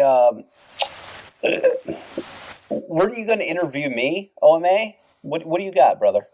Yeah, I'm going to interview you just, you know, for Jake and for the casual fan out there. The hardcores all know you. But I want to know your story in the sense of walk me through how you get into MMA. We'll start at the beginning. How do you get into MMA? When do you realize that you are passionate about this sport? And what are the steps that you took to be the guy that you are now? You're the dude that every single hardcore fan knows and has an opinion about. So how did you get into this sport, and how does it correlate with your love of pro wrestling? Well, I mean, and when did you just said it. I mean, that's how it started. I was a pro wrestling fan, and then around like 2003, I kind of like thought like I graduated to the next level. I was in I was in my early 20s. What? Okay. Yeah, I'm in my early 30s now. So a decade ago. You're in your early 20s. You're into pro wrestling. Right. And then I just kind of graduated to MMA, and it kind of coincided with the time that I was making a decent enough money to be able to travel to a lot of these events. So I just a lot of the same people started seeing me, and, I just I made an account on the Underground, and then later in 2009 made an... Wait, what year is the account on the Underground? 2007. Okay, so in 2007 you make this account. You've been spending a couple of years traveling to events. Right. For those that don't know, you're a super fan. You know everything about everything. You know the little details behind things, the rumors between camps and fighters, etc. And now you're starting to run into MMA fighters at these events that you're traveling to, and they're starting to see this. So you're making connections with fighters, etc. Exactly. Yeah. And you join the UG. What's your first thought of the UG at this time? Oh man, just a bunch of misfits, really.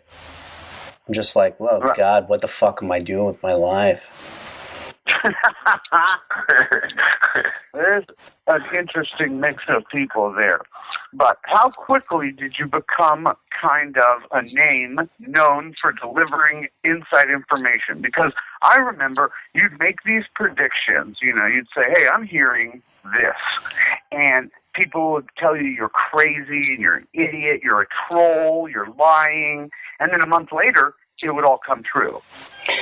Yeah, I mean, I would say like in the past 4 years, that was more true. When I first started out, it was more just like opinion based. I didn't have like impeccable sources, but like the past like 4 years or so, yeah. I mean, I have sources that kind of tell me, hey, what's up? All right. When did you start dating Chael, and then how did the relationship begin? You know, how did you cultivate that? Who did you know that knew each other, and then how did you guys become such a collaborative force? Sure. Yeah, that's a good story. I mean, I was at UFC 117 in Oakland, California, and I was just at the bar, usually as I am, you know, before an event or whatever. And two of Chael's best friends, like Darren and this other guy, RJ, you know, just at the bar, we just got to talking, and I had thought that his promotion to the event against Anderson in Oakland was just tremendous, just talking. Right. And so I give them my contact information, give them my card, whatever. And, you know, 2 weeks later, I get a call from Chael, and he says, you know, thanks for coming out to Oakland to support me. And, you know, that was like 4 years ago or 5, whatever it was. And we've been friends ever since. He sent you a card? I gave his buddies, his childhood friends. Oh, and he had contacted you. Thanks for coming out and supporting me. Yeah, exactly. Yeah. What can you tell me? Jake is close with Chael in the sense that they've spent some time training together as well. Sure. And one, that's what a nice gesture that he's sending you. Thanks for coming out and supporting me. But what about his personality does the casual fan not know? What's he like in real life? Chael, I'll jump in real quick too as well. But yeah, Chael is a super chill, down to earth like guy. He's a little bit like the persona you see on TV, but he just kind of overdoes it a little bit. But he's like the nicest guy. And when he's on camera, I think he's kind of ups the arrogant asshole a little more than he really is. But in person, he's funny, but always super nice and respectful. Yeah, I mean, it's exactly what Jake just said. I mean, he is, you know, just an incredibly nice human being. You know, is some of what he says a shoot? Yeah, a lot of it is. Like, some people think it's all fake. No, right. He's not just making shit up. No, it's not. Yeah, he'll tell you that. He'll tell you that in private too. A lot of the stuff that he says. Some of it's probably stuff that we think but won't say on TV. You know, some certain things we might think, but like, oh, that's not politically correct. We shouldn't say that. Chael will say the thing and then maybe exaggerate it a little bit on top of it. Right. Absolutely. But yeah, I mean, he's very loyal, a generous guy. I mean, a very nice person. I don't want to put him over too hard to like make him think he's too nice, because I know he'd get upset at me. But oh yeah, he can be a prick as well. Yeah, he definitely can. There's been a few times where I was like, no, fuck you, and just fucking hang up on him. Fuck, don't pull that fucking bullshit. No, but yeah, you're exactly right, man. Jake, two-part question. First for Jake, second for Lawler. What is, you know, as much as you can comfortably speak on, what is training with him like? As far as a training partner, Jake is known for working harder than anyone. Ben Askren works harder than anyone and came out and trained with Jake and was one of the very few people to not miss a workout and still, I don't want to say got outworked, but realized that you know, some of these camps set a hard training schedule and a hard pace, and Ben kept up with all of it. But Jake trains harder than anyone. A lot of big name fighters will come out to spend a week training with Jake and miss 2, 3, 4 workouts because they need a workout off because they almost can't keep up. How was Chael like in that regard? Training. Oh, no, with it was him? great. Yeah, I know he's definitely tough. So he came out a couple times when I was like peaking for my fight, and he wasn't. So he wasn't, you know, maybe he wasn't quite doing everything. But if I was visiting him when he was peaking, I would do the exact same thing. But no, he showed up for all the workouts and always gave me great rounds. And I mean, the guy's a beast. He just like comes forward and attacks, and he's we've got some great training. Unfortunately, I haven't trained with him probably a couple of years now, but he was one of my favorite training partners. That's awesome. Lawler, have you ever trained with Chael, and/or do you have any inside information about Chael, stories, etc.? And the reason I ask is because the man is just such an interesting figure. People are interested in the guy. And you're famous, been around the game forever. I can't imagine all the names you've trained with. Is Chael one of them? Actually, no. And I've been unfortunate enough not to even be on any of the same shows. I may have met him once or perhaps twice. But, we're not really that familiar with each other. Now, on the flip side, I'd like to backtrack a little. And I tried earlier before the interview started to look this up. But I think maybe 4 years ago, I had sent Jake Shields an email when he was getting ready to fight Martin Kampman, and inquired about perhaps going out there and training, and I never received an email back. No, and I'm not very good at talking. I would love to have you. I don't know what happened. I must have somehow missed that. Yeah. Maybe one of these days we can get some training. Yeah, I'd like to let you know at that very fight, I beat Patrick Cote, who was a former UFC title contender. So put that in your pipe and smoke it, Shield. Yeah, no, I would have loved to train you. I don't know if I didn't see the email. I don't know what happened. I have no idea why I didn't respond to that. I would love to have you on and help me train. Yeah. Do you remember Tom ever reaching out to you about being involved in an AJJ affiliate or wanting to be involved in that? Because that's what I was talking about. Where it's like, I remember that. I thought that No, I think so. Did we talk a little bit on with Facebook or email or somewhere? Or was it through you I talked? Might have been. No, it wasn't me. Yeah. I would love to play with you. I'm contingent for making fake accounts and pretending to be people. So you never know what Beau's up to. Where are you training out of now, Tom? Right now I'm in Las Vegas, so I'll actually be at your fight. Yeah, I'll be at your fight next weekend, watching. If you respond to that email, I'll definitely be cheering you on. So exactly. I will try to respond this time. Yeah, go through I'll go backlog it and then respond. There you go. We're going to make this dream a reality. We're going to have a Tulsa American Jiu-Jitsu affiliate and then a Florida/Vegas, depending on where you are that week. Yeah, it's all about American Jiu-Jitsu, not Brazilian Jiu-Jitsu nowadays. That's so last season, BJJ. Exactly. We took it and made it a little bit better. And you can kind of play on that patriotic sense of people, like America, it's America, we're number one. It's not Brazilian Jiu-Jitsu anymore, it's American Jiu-Jitsu, so we can get all the Republicans. Well, yeah, just like they took it from Japan, they took the Japanese and they made it Brazilian Jiu-Jitsu, so we just, took that, modified it a little bit, now we got American Jiu-Jitsu. Payback's a bitch, Brazilians. Yeah. Some Brazilians will get angry about you for that, though, but whatever. They get angry about most everything, though, so you can't just worry about it. That is very true. Hey, Brian. What's up? Training ever? What's up?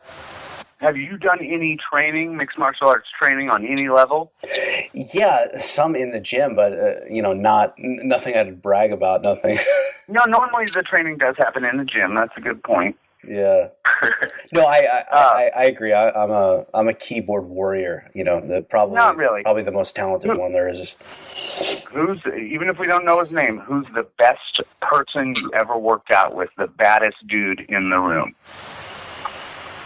Well, I tried to take Chael down in his kitchen. That's awesome. It didn't work. He's just like, get the fuck off me, go away.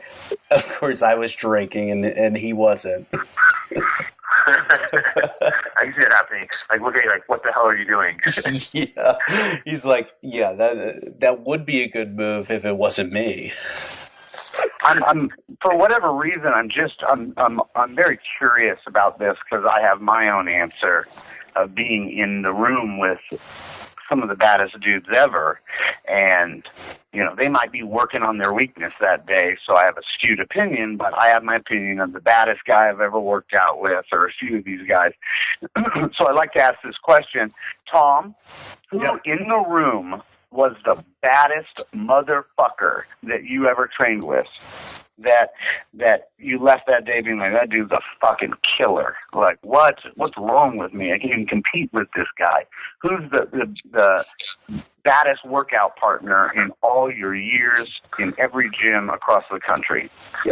I would have to say, and thinking back, my memory is a little bit hazy, but I'm pretty sure I was non-consensually raped by Pablo Popovich. That guy. A few times when I rolled he is strong. Holy shit! He almost drilled me through the wall on a double leg. I just barely missed the water fountain on the wall. Otherwise, I wouldn't be here today. And he'd just be in a wheelchair. Yeah, that guy's a beast. Yeah, he was phenomenal. Now, I've also had the pleasure of rolling. Well, I say the pleasure, but training with Vinny Magalhaes quite a bit. And man, I can't do anything to that guy. He's phenomenal. And I've gotten to train with him a lot more than I have Pablo. But my experiences with him were like, you couldn't do a damn thing to Pablo if you didn't want to. In my expert opinion, he probably would have beaten Thiago Silva if they would have fought on concrete. He probably would have double-legged him. Right. And that would have translated well. But yeah, I think as far as grappling goes, he was the toughest guy. A lot of times with MMA rounds, it's tough to tell because sometimes it's segmented into guys just training stand-up, or if you're training with the small gloves on, it's not really to your benefit to try to kill each other because there's so many opportunities for injury. I mean, Dan Henderson is, and a lot of respect to Jake for beating him and controlling him the way that he did. But that's another guy that, is tough as nails. You can't do a damn thing to him, and he's strong as shit. So, right. I imagine he goes pretty hard in practice too. He seems like that kind of guy. Yeah. For sure. And then, Jake has competed against Pablo a bunch, and that guy was a killer, the best in the world, at several periods of his career. And it's like, that speaks so high to Marcelo Garcia, too, who, in his prime, beaten Pablo several times. I think Pablo beat him as well. Crazy. That guy was a killer. You couldn't move him. You know what I mean? He's like built like a brick shit house.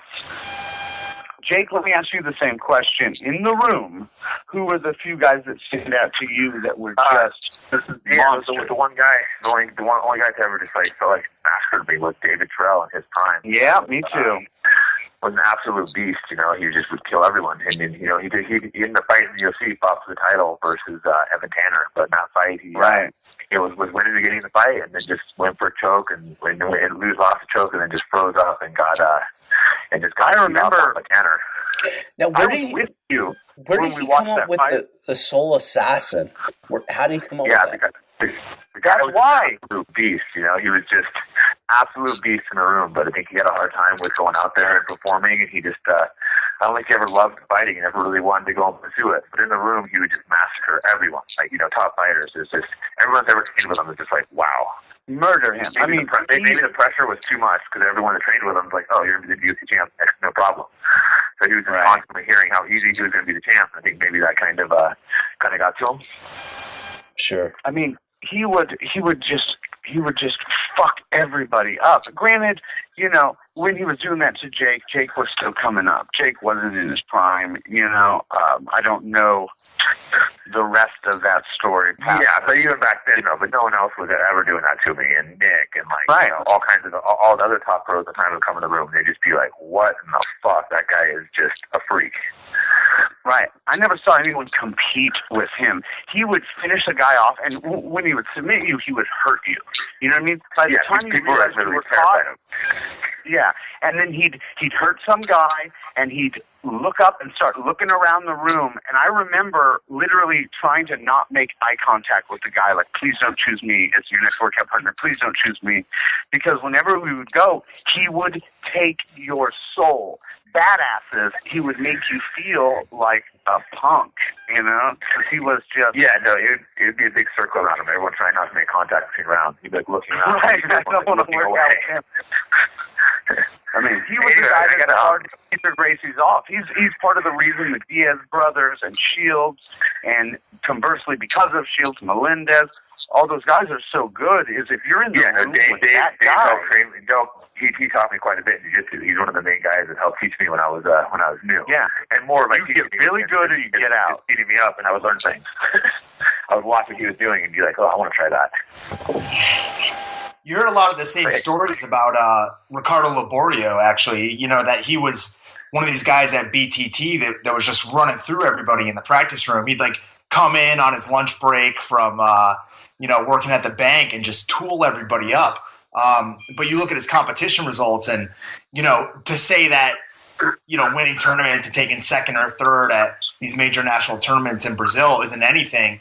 But compared to guys that apparently he was beating every day in the practice room. Right, the way they talk about him. Yeah. Yeah, some guys are better at practice than competition as well. Very much so. It's like in wrestling, the practice room All-American. Some of those dudes in certain situations don't handle that pressure. They don't get lost in the moment. They're thinking of other things or afraid of losing. And I think a lot of that was the deal with David Terrell, is almost a fear of losing held him back that he didn't have when the pressure wasn't on in the practice room. Yeah, I think people so much was expected of him. Telling him how great he was, all of a sudden he was expected to be the best, and he had a hard time doing that. Yeah, and then mentally he kind of couldn't handle that or whatever reason. I don't want to badmouth the guy because he's inspiration. Well, I'm going to have to hop off this call. My daughter's getting dropped off my house right now, so I'm going to have to hop off this call. But hey, good talking to everyone. Thanks, Jake. So good talking to all you guys. I'll find that email, Tom. I'll hit you up later, Jake. Thank you so much for coming on. You're the man. Really appreciate it, Jake. Thanks. Well, I think we've all learned a valuable lesson here today. Jake Shields is a great guy, and if you don't like him, you're a jerk. You're absolutely right. To stay on the line with us for a fucking hour, he's the man.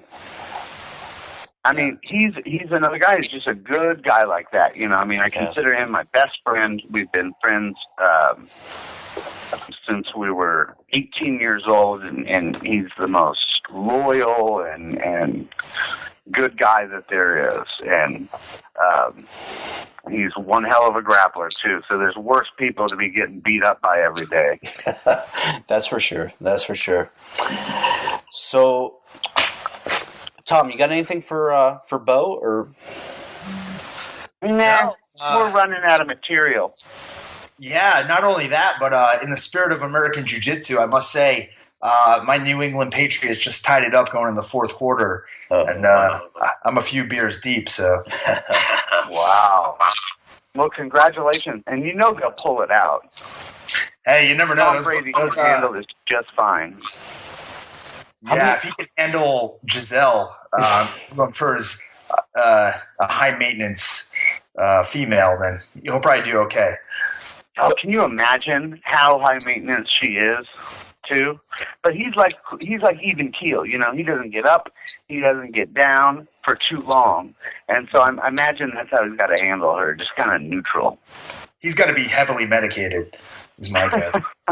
He's probably high 24/7. But is she still considered like a top model? Is she up there as one of the more amazing, or has it been 10 years and? She makes a ton of money off all the the back end of things, like America's Next Top Model, and they syndicate it through like 35 different countries, and she gets all the money. Is she an executive producer of that? Yeah. So she makes more money. Wow. She makes more money than he does. No way. At least, that's what I read. I don't know that industry. No, it's very, very, very possible. I can imagine with endorsements, maybe he makes $20 million, $25 million a year. I don't know. He's still he's a draw. He's a handsome young man. He's got to do well in endorsements, but it isn't crazy to think she does better, especially if she's a smart businesswoman. Yeah. Beau, actually, it's funny that you bring that up because recently in the news, Tom Brady took a big pay cut for next year. He restructured his contract and took a huge pay cut in order to give the Patriots more salary cap room to pick up free agents. And I don't know if that's directly related to the fact that Giselle's making a bunch on the back end and he's reaping the benefits of that back end, right? Or what the case is, but it's a situation you don't see a lot in professional athletics where guys are taking a pay cut to keep. I was going to say, regardless of motive, he's done pretty well for himself. And let's say it is Giselle, let's say it's not.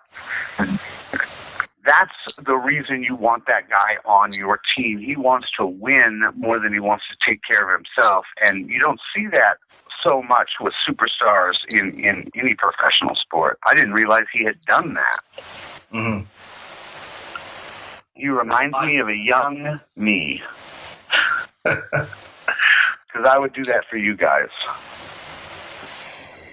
How old are you, Beau?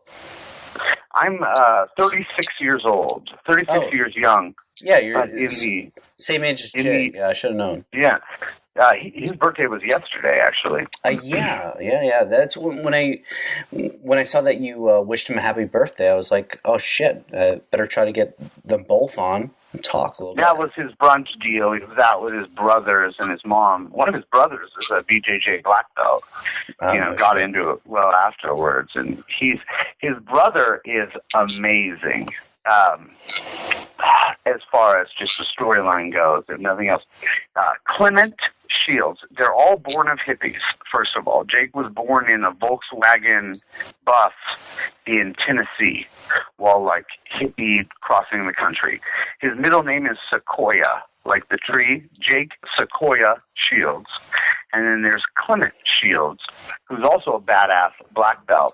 But he's even more of a badass in the sense that he has try to follow, he has a wife, he has a spirit wife, and he has a girlfriend that all live with him. 3 women, and they all live together. His wife, his spirit wife, and his girlfriend, and him, and the kids. Wow. Lucky guy, huh? The man, or an unlucky guy, depending on how you look at it. Right. It sounds like 3 times the troubles to me. But more importantly, it just seems like a leader. Maybe a cult leader. I don't know, but a leader. How do you convince 3 different girls to just be cool with that, That seems like something only one-man army could possibly replicate. I wouldn't even want to. One's too much. I'd be cool with half. I've long argued that, if I was married or just with my current girlfriend, if I could just live somewhere else, and I'll come over the nights that we agree I want to come over, and then, I can stay gone the nights that I don't, that might be perfect. I'm not even, charismatic enough to pull that off. To be like, hey, let me have my own place, but we'll still be like a family. He's like, oh, yeah, I've got 2 other wives, but do you want to date? And the girl's like, sure I do, because you're the man. So, he's got something that I can't quite put my finger on. That's amazing. All right, we got to wrap this up. Thank you, Beau, for hooking up with Jake. It's awesome to hear your insight. You're such a character. You're so fucking interesting. And Tom, weird, interesting. You get the last word, Tom. Oh man, you can't put me on the spot like that. Well, it's too late, Tom. Say something nice about him, and we'll get out of here. Yeah, be polite, bro. I'm glad Chemo's not dead, and I am too. If you guys ever try to reach Jake Shields, maybe perhaps Twitter and not email is the best avenue. So. Right. So maybe we did something. Maybe we did something right. Hey, well, honestly, I'm a huge fan of both of yours. I truly appreciate you having me on. Even if it's just by proxy of knowing Jake Shields, I'll take it how I can get it. But, Beau, remember, I sent you the text, and I was like, hey, I want you on here. I don't care if Jake is busy, whatever. I want you on here. Well, I appreciate that a great deal. That's a shoot. I had a blast. I apologize that I was a little long-winded. I'm well aware, for those out there listening, this is not my show. I was just trying to help. But you guys are great. I'll continue to listen. And I know you've made a big fan in Shields. He will now listen. Awesome. He will not email you back. He probably won't even respond to you on Twitter. However, Tom, shoot me a text message. I'll shoot it over to him. We'll get a response out of him. All right, I appreciate it. I'll be in the crowd next week cheering him on, regardless. So. Oh, you're gonna be at that? Are you gonna be at the fight? Hey, I got no life, so I might as well. Well, I was already a Lawler fan. Any A-level fighter that consistently is around the underground, I have a nostalgic attachment to. Been a big fan of yours. I'll continue to support you.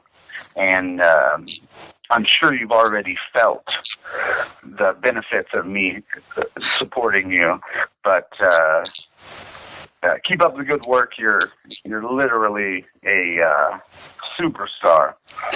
So, Front Row Brian, you're about to become one. I appreciate it, man. Hey, thanks for the time, and we'll talk to you soon, brother. All right, later, guys. Later, man.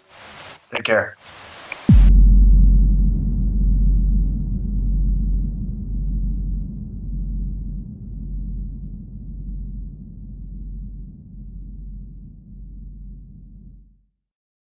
A little bit about or enough about Jones in DC, but what about you? I know you're going after a fight with this guy Tito Ortiz, who I guess he's pretending that he's relevant again, but you want to fight with him, I know, because he has a name. Are you going to get that fight? Well, I didn't want to really fight with him. I didn't care to fight with him. My goal was to get the belt. I just said something because I seen he was tweeting, and he was a bitch because when we did the interviews, I never bashed him. I never said one thing about him. I was actually for him fighting Quentin. And I was like, whatever, it's cool. He wants to fight, go ahead. Because he wasn't on my radar. But the fact he's talking about, man, me versus Mo wouldn't be a good fight. I think it's pointless. Mo just lost, blah, blah, blah. He's talking about me. When I'm right there, I didn't know. And then when I see him, he's trying to be all buddy-buddy. So now someone told me, I'm saying, like, no, you got to check the interviews that Tito's doing. He's talking down on me. And I'm like, nah, there's no way you lying. Tito wouldn't talk bad about me because, man, when I see him, he's all buddy-buddy, you know what I'm saying? So when I saw him, I was like, okay, he's a bitch. And then my homegirl saw something that he tweeted, like, Mo versus Quentin Part 2, and it's two gorillas fighting. So I was like, you know what? I'm going to keep this in my head. I'm going to hold on to this. And when the right time pops up, I'm going to say something to him. And the right time popped up at that press conference. And you've seen, he won't say nothing. He just gives a PR answer like, yeah, okay, if Poker wants that, but he knows he really don't want to fight me. He wants nothing to do with me. He would never beat me. Even if probably he'd never beat me. I think he's slow. He has no punching power. I'm not worried about his wrestling. I'm not worried about his speed or his cardio. I'm not worried about nothing, because I know the fight ain't gonna happen. So my goal is to, beat Liam, Newton, whoever is my way of getting the belt. That's who I'm trying to see. But I think from like a point of view of drawing the fans' interest and drawing the most viewers, you versus Tito's got to be, if it's not the top fight, it's got to be one of the top 2 or 3 fights that they could possibly put together. I mean, especially with Rampage being going to the UFC pending. Man, come on. You really think? Come on, man. Quentin is going to court. That's what I think he's going to. He don't want to fight. I saw him in Vegas. I saw him at Chateau. Dude was like 265, maybe 270. No shit. Wow. Yeah, I think. Look, if you're gonna fight, you should fight Roy Nelson after Roy beats over him. You should fight Roy. Let Roy knock him out. I'm gonna tell you this: Quentin don't want to fight. He's talking all this and that. He's got to sue so and so for 10 to 20 million. You sound dumb, Quentin. You sound dumb. What's going to happen is he's probably going to be in court for a while, and you won't see him fight. I mean, I think with Lawler, I watched Lawler versus Roddy. And I watched it, and I didn't hear no commentary. So to me, I had it 3 rounds to 2, 3 rounds to 2, pretty solid. Now, when I watched the fight, I was like, man, what are they? Am I wrong here? Like, what? Because I'm hearing what Joe Rogan and Goldberg are saying. I'm like, maybe there's something I'm not seeing, but when you're at the fight, I think you see a little better. You see things, you hear the crowd reaction. Because I'll tell you this, at the end of the 4th round or 3rd round, the 4th round when Robbie was on top throwing punches, the crowd went crazy. But when you watch the fight on TV, you can hear that. You know what I'm saying? Same thing with the fifth round. At the end, like the fifth round, when Robbie was like when Robbie was on top of Johnny throwing punches, when Johnny was on his knees, you can hear the crowd go crazy. But on the telecast, all you hear is Joe Rogan and Mike Goldberg go crazy. You know, they drown the crowd out with their voice. So it just seems different. I think live you get a better sense sometimes. So I mean, at this point now, all the talk is about Jones and his positive cocaine test. What do you think should happen to him, or should anything happen, or should this even still be an issue? I'll tell you this: like when Dan Garcia fought Eric Morales, I believe Morales failed a drug test. Didn't Dan Garcia's people know? And Dan Garcia like, hey, I want this, this, and this, and the fight it happened still. You know, I feel like maybe they should have told DC. DC could be like, okay, I'll fight it, but I want this, this, and this. You know, I don't know what the UFC is. Honestly, I don't really follow them. I only, what they do is what they do. You know what I'm saying? But whatever they choose to do is what they're going to do. You know, and fans can be mad, fans can be happy. Makes no difference. But when it's all said and done, Jones the champion. He beat my boy Daniel, but in the rematch, Daniel's going to beat him. Now, what do you think, Tom? Like, if you were in Daniel's position, would you have wanted to know that he flunked a coke? He flunked for coke like a month prior? That's tough because I'm not sure how much that plays into the actual fight. I think most of the issues that arise have to do with the way that it's been handled, both behind the scenes and in the media by pretty much all the parties. The one thing I could say is if I knew somebody was doing cocaine and partying before I was about to fight him, it might give me kind of an extra mental edge. I'd be thinking that there's no way that they trained as hard for this fight as I did. That would be probably the only benefit that I can see from knowing. I mean, unless you're looking for a hookup at the after party, then of course you want to know. But Beau, I mean, you've spoken, like WWE. Like WWE, from what it's been described to me, is like you might have 2 days off in 1 week, whereas like they'll go on a tour for like 2 weeks and then they'll be home for 2 weeks. I'm not an expert. Do you know, Tom? Well, with the Japanese tours, they'll run a few weeks at a time, usually 2 or 3 weeks, and then they'll have a little bit of a break. But like Mo's talking about the Young Bucks and how they do it, those guys are wrestling the Indies, they're wrestling in Japan, they're all over the place. All over the place. Yeah, and I think one of the big things for them is, I mean, they're not subject to this out-of-competition testing, so they can recover at whatever rate that they want. Now, that kind of segues into John Jones, who's the subject of a lot of talk lately. And first, Mo, I know you're very close with Daniel Cormier, so I wanted to get your thoughts on the fight, on January 3rd with DC and John Jones. Well, let me rebuttal to this slick remark that Tom brought out about the Young Bucks. And the Young Bucks, look, first of all, they're genetic freaks, so they don't need to do anything. They heal fast. They're like too many Wolverines. Now, going back to the Jones-Cormier fight, I thought that was a great fight. I thought that take away the takedown in the first round, Daniel could win that first round. Second round, Daniel won. Third round, Daniel was winning.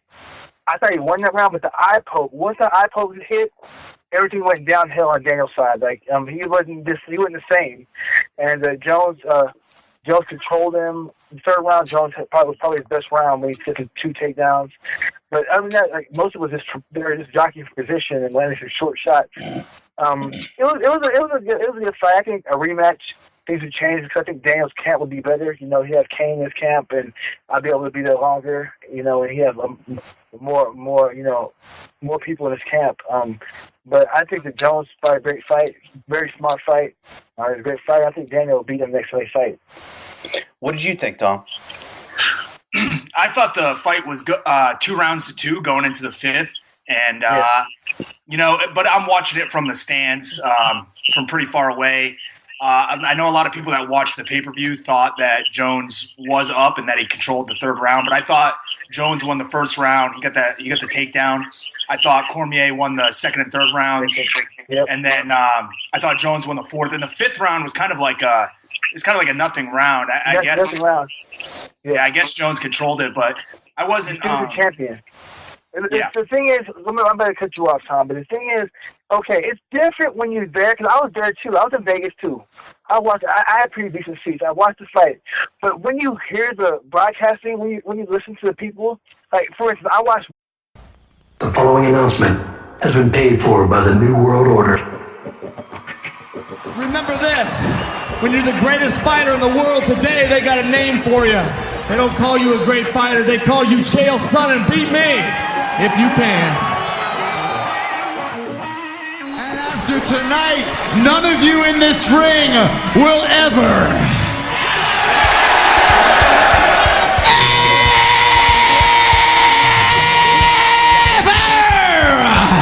be the same again.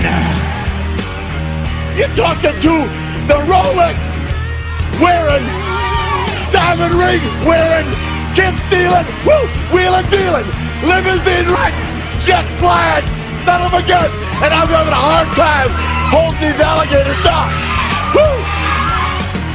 I'm gonna drink a Coors Light. That's a Coors Light because Bud Light won't pay me nothing. And I have my cold beer. You have your cold beer? If not, you are fucking jabroni. Wash it down with 1 beer, 2 beers, 3 beers, a shot of whiskey. Yippee-ki-yay, motherfucker. The following announcement has been paid for by the New World Order. Took out the referee. What is he doing? What's this about? What's it for? What the hell is the meaning of this?